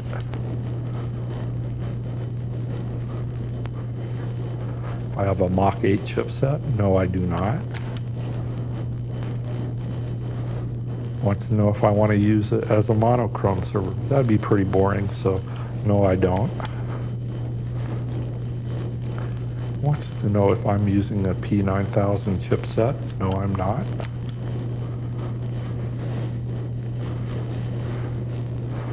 Wants to know if I'm using an accelerated server for cards using the S3 chipset. No, I'm not.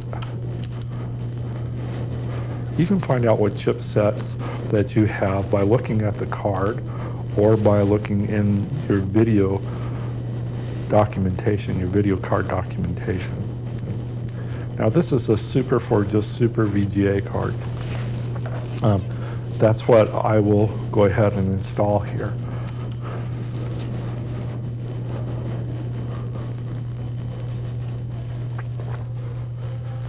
Wants to know if we want color icons. That would be nice. And now we'll be going back to answering individual dialog boxes with the correct answers, but for the sake of brevity, we're going to fast forward to the Slackware configuration. Now it wants to configure our system, so that's exactly what we're going to do. You should go ahead and make a boot disk. But for the purpose of this demonstration, I'm going to go ahead and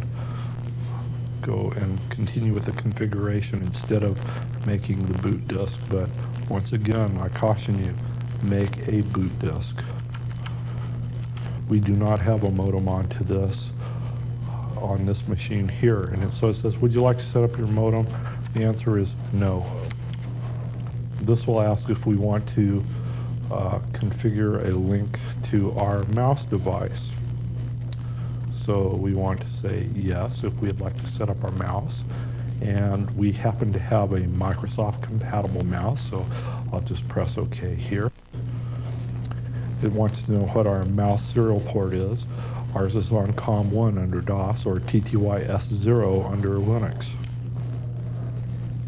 Now it wants to set up Lilo, the Linux loader. In our case, we would want to do something like this, HDB equals CD-ROM, because we have an IDE CD-ROM drive. Now, Lilo can be put in a number of places, so we want to put it on the master boot record. We'll just go ahead and select the defaults here. It's putting it on the master boot record of our hard disk drive.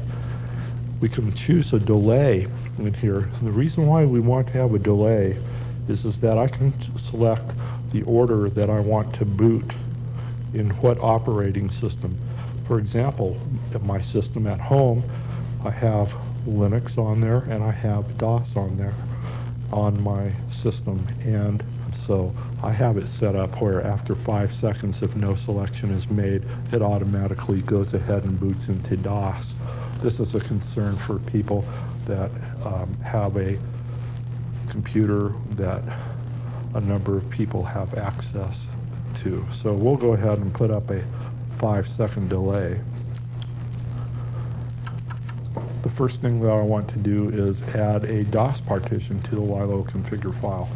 Whatever partition I add first, that will be the default partition into which, after the time delay, Lilo will boot into. And so in this case, I'll select DOS, and if after 5 seconds I do not make any selection, Lilo will boot into DOS for me.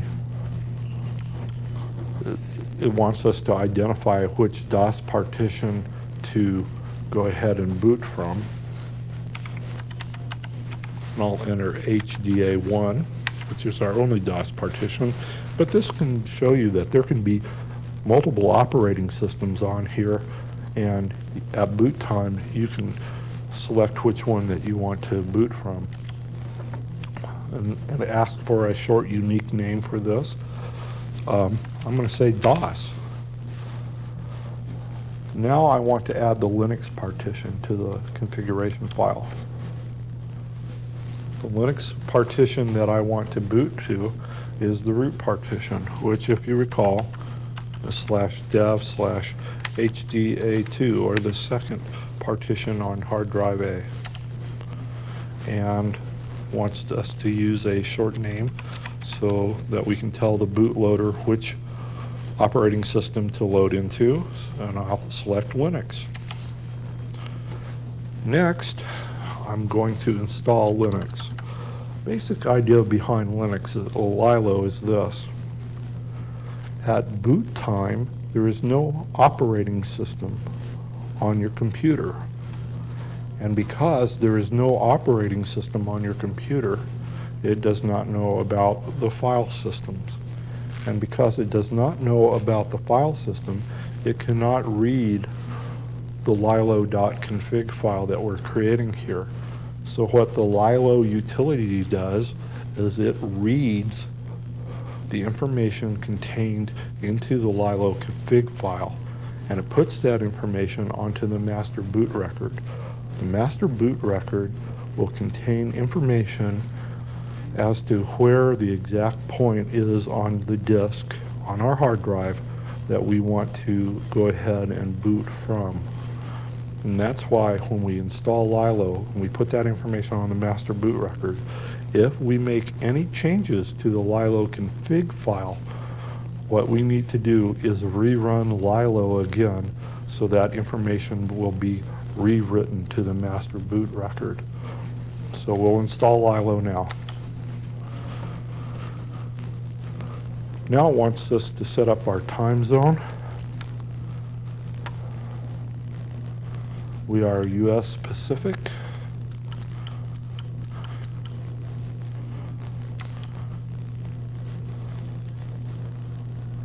And now that our system configuration is complete, we want to reboot our machine. So that's exactly what we're going to do. We're going to exit, and we're going to reboot our machine. We can do that by typing reboot. We're rebooting the system now, and we'll get up to the Lilo prompt, and within 5 seconds we have to react.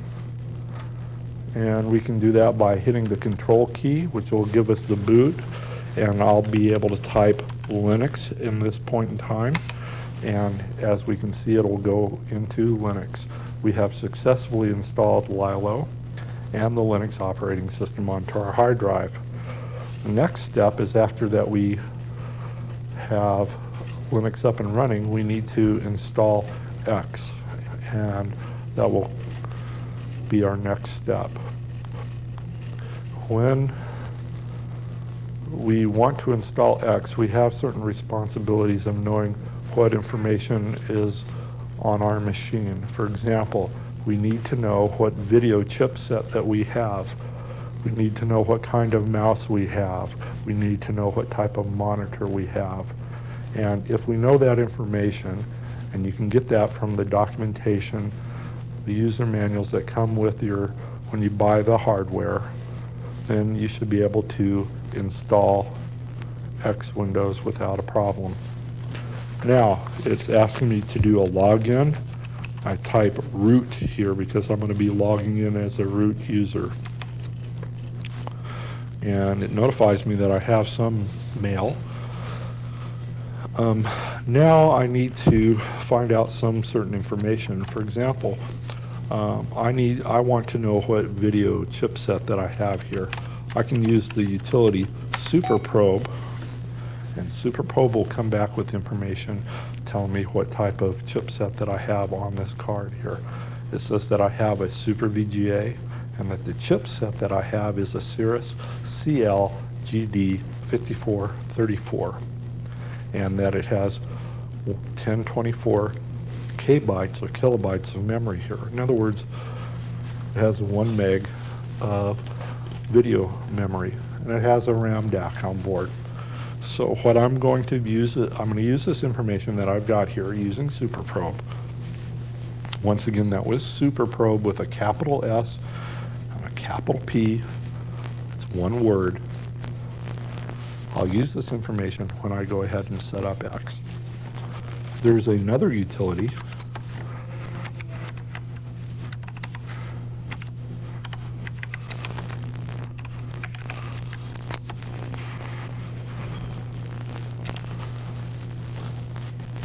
if you notice here, I've did a ls or a list of all the files that are in /usr/bin/x11, and I can see that there is a utility called xf86config. This is the utility that I use in Slackware to set up X windows. This time, that's what I'm going to do. I'll type xf86config. It's going to ask me a number of questions. Okay, it wants to know what type of mouse that I have. I have a Microsoft mouse. It wants to know if I want to do cord middle. No, I do not. It wants to know if I want to emulate 3 buttons. No, I do not. Wants to know what type of mouse I have or where it's installed connected to. I can just go ahead and press the default here /dev/mouse. I don't have to enter anything.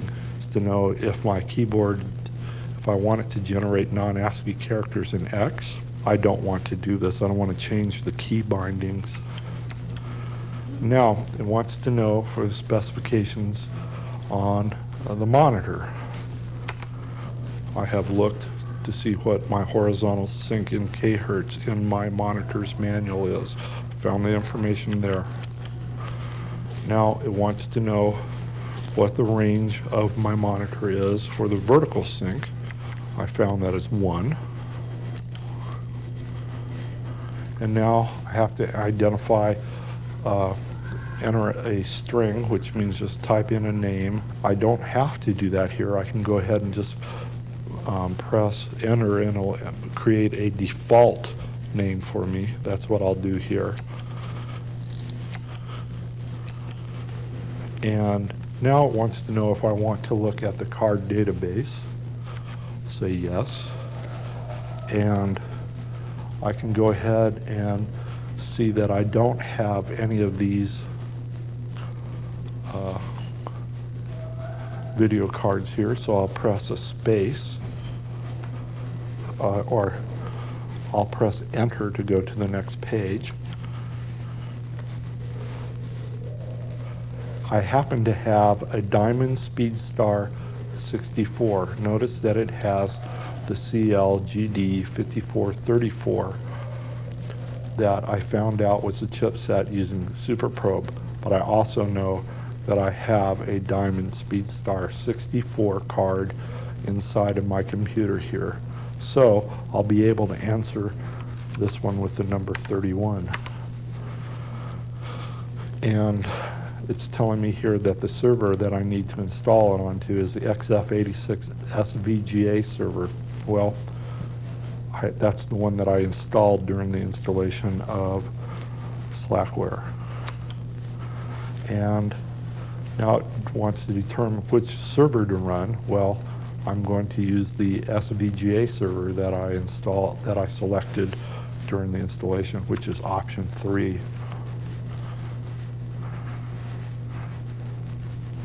But I could also choose number 5, which is the server from the card definition, which once again is the SVGA. And it wants to know if it wants to set up the symbolic loops that are needed to run X Windows, and yes, I want it to go ahead and do it. And it asks me if I want to set it into its predefined location. Yes, I do. Now it wants to know how much video memory that I have on the card. If you recall, using SuperProbe, I found that it had 1024K, which is option number 3. Now it wants to know information about the card definition for the Diamond Speedstar 64, but I'm going to just go ahead and press the enter key here, and default information is going to be entered for me here. I don't need to have a clock chip setting here because it warned me not to put one during the super probe,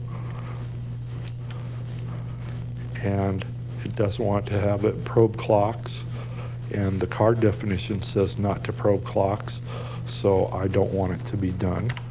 So I say no here. Now here are what the resolutions that the server will set up, and this is what it has for by default, and I'm just going to say that the modes are okay.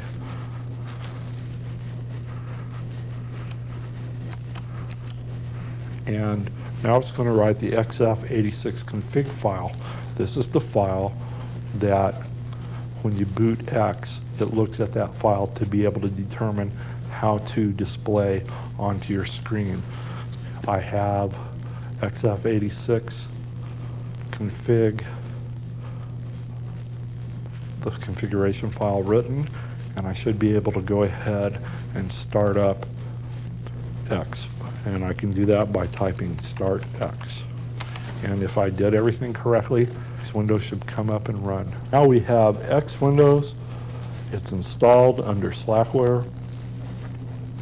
And you have the opportunity now to explore, use your mouse to navigate around in X Windows, to bring up various applications, and to install the applications that we did not install during this time.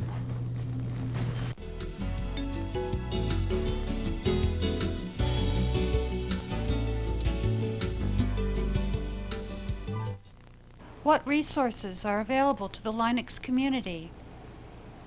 There are many resources available to the Linux community.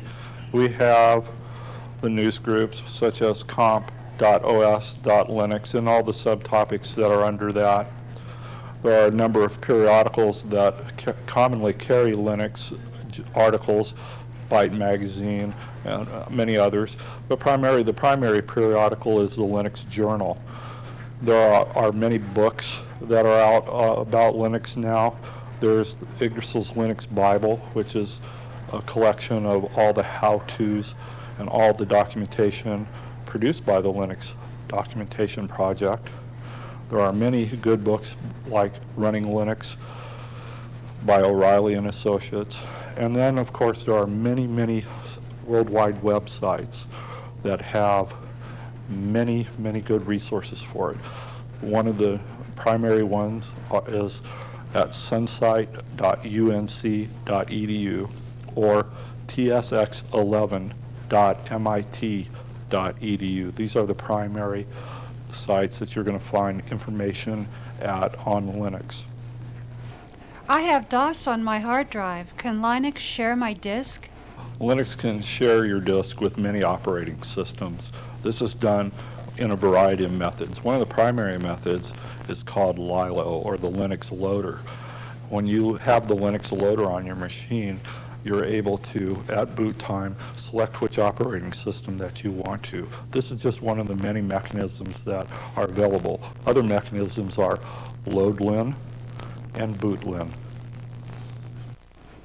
Why would I ever have to recompile my kernel? One of the primary reasons that you'd want to recompile your kernel would to be add or remove features from your kernel. This can significantly reduce the size in memory that your kernel is going to take up. How do I remove Lilo? The easiest way to remove Lilo is to take a MS-DOS boot disk 5.0 or greater, and take the DOS disk and insert it into your computer and boot from your DOS disk. Now your DOS disk has to have fdisk on it, and then all you have to do is simply enter fdisk/MBR.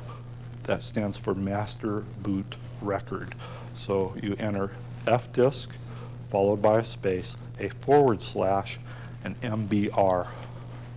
How can I find out what kernel I have on my Linux machine?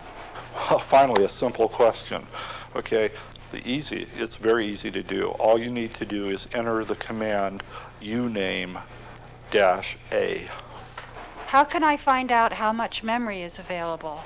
You can find answers to questions like this or any of the answers to system resources that are available by examining the files underneath the /proc, that's /proc directory. Go into that. You can look at it with an editor, or you can use the cat command on the files that are there, and you'll find a lot of interesting information under your proc directory. What development tools are available? There are many development tools that are available for Linux. The complete GNU tools are available. This includes compilers, symbolic debuggers, RCS, and a wide variety of other tools that are available. Languages, everything from Smalltalk to Ada, Modulitude to Fortran, as well as the common and popular C and C++ tools are all available now, along with many types of windowing GUI systems that are out there. There's Tickle, TK, Fresco, and there's Perl. Of course, Perl is available. So just about anything that you can think of is available on the system for doing serious development work. Can I run my existing DOS and Windows software? You'll be happy to know that a lot of your software is capable of being run under emulators in Linux. Right now, there is a very good emulator called DOS-EMU. That's DOS-EMU, which stands for DOS emulator. The DOS emulator can run the majority of DOS software on your system. This includes things that need to have DPMS memory protection. Also, there is another emulator called Wine. That's Wine, as W-I-N-E. That stands for the Windows emulator. It's not in that mature of a state right now, but I have run Solitaire under it. That's what I chose to run, and it worked fine under the Windows emulator. I've heard stories that people have run other software, but I don't have personal experience with it. The best place is to check under the news groups as to the current state of what Wine is at. How much hard drive space will I need? That's always a gotcha question. While you could get off probably by using 10 megs on a small hard drive on a 386SX, you probably won't be able to do very much. What I recommend as a minimal partition to doing useful work is somewhere in the range of 200 megs. I recommend at least 8 megs of memory for X Windows.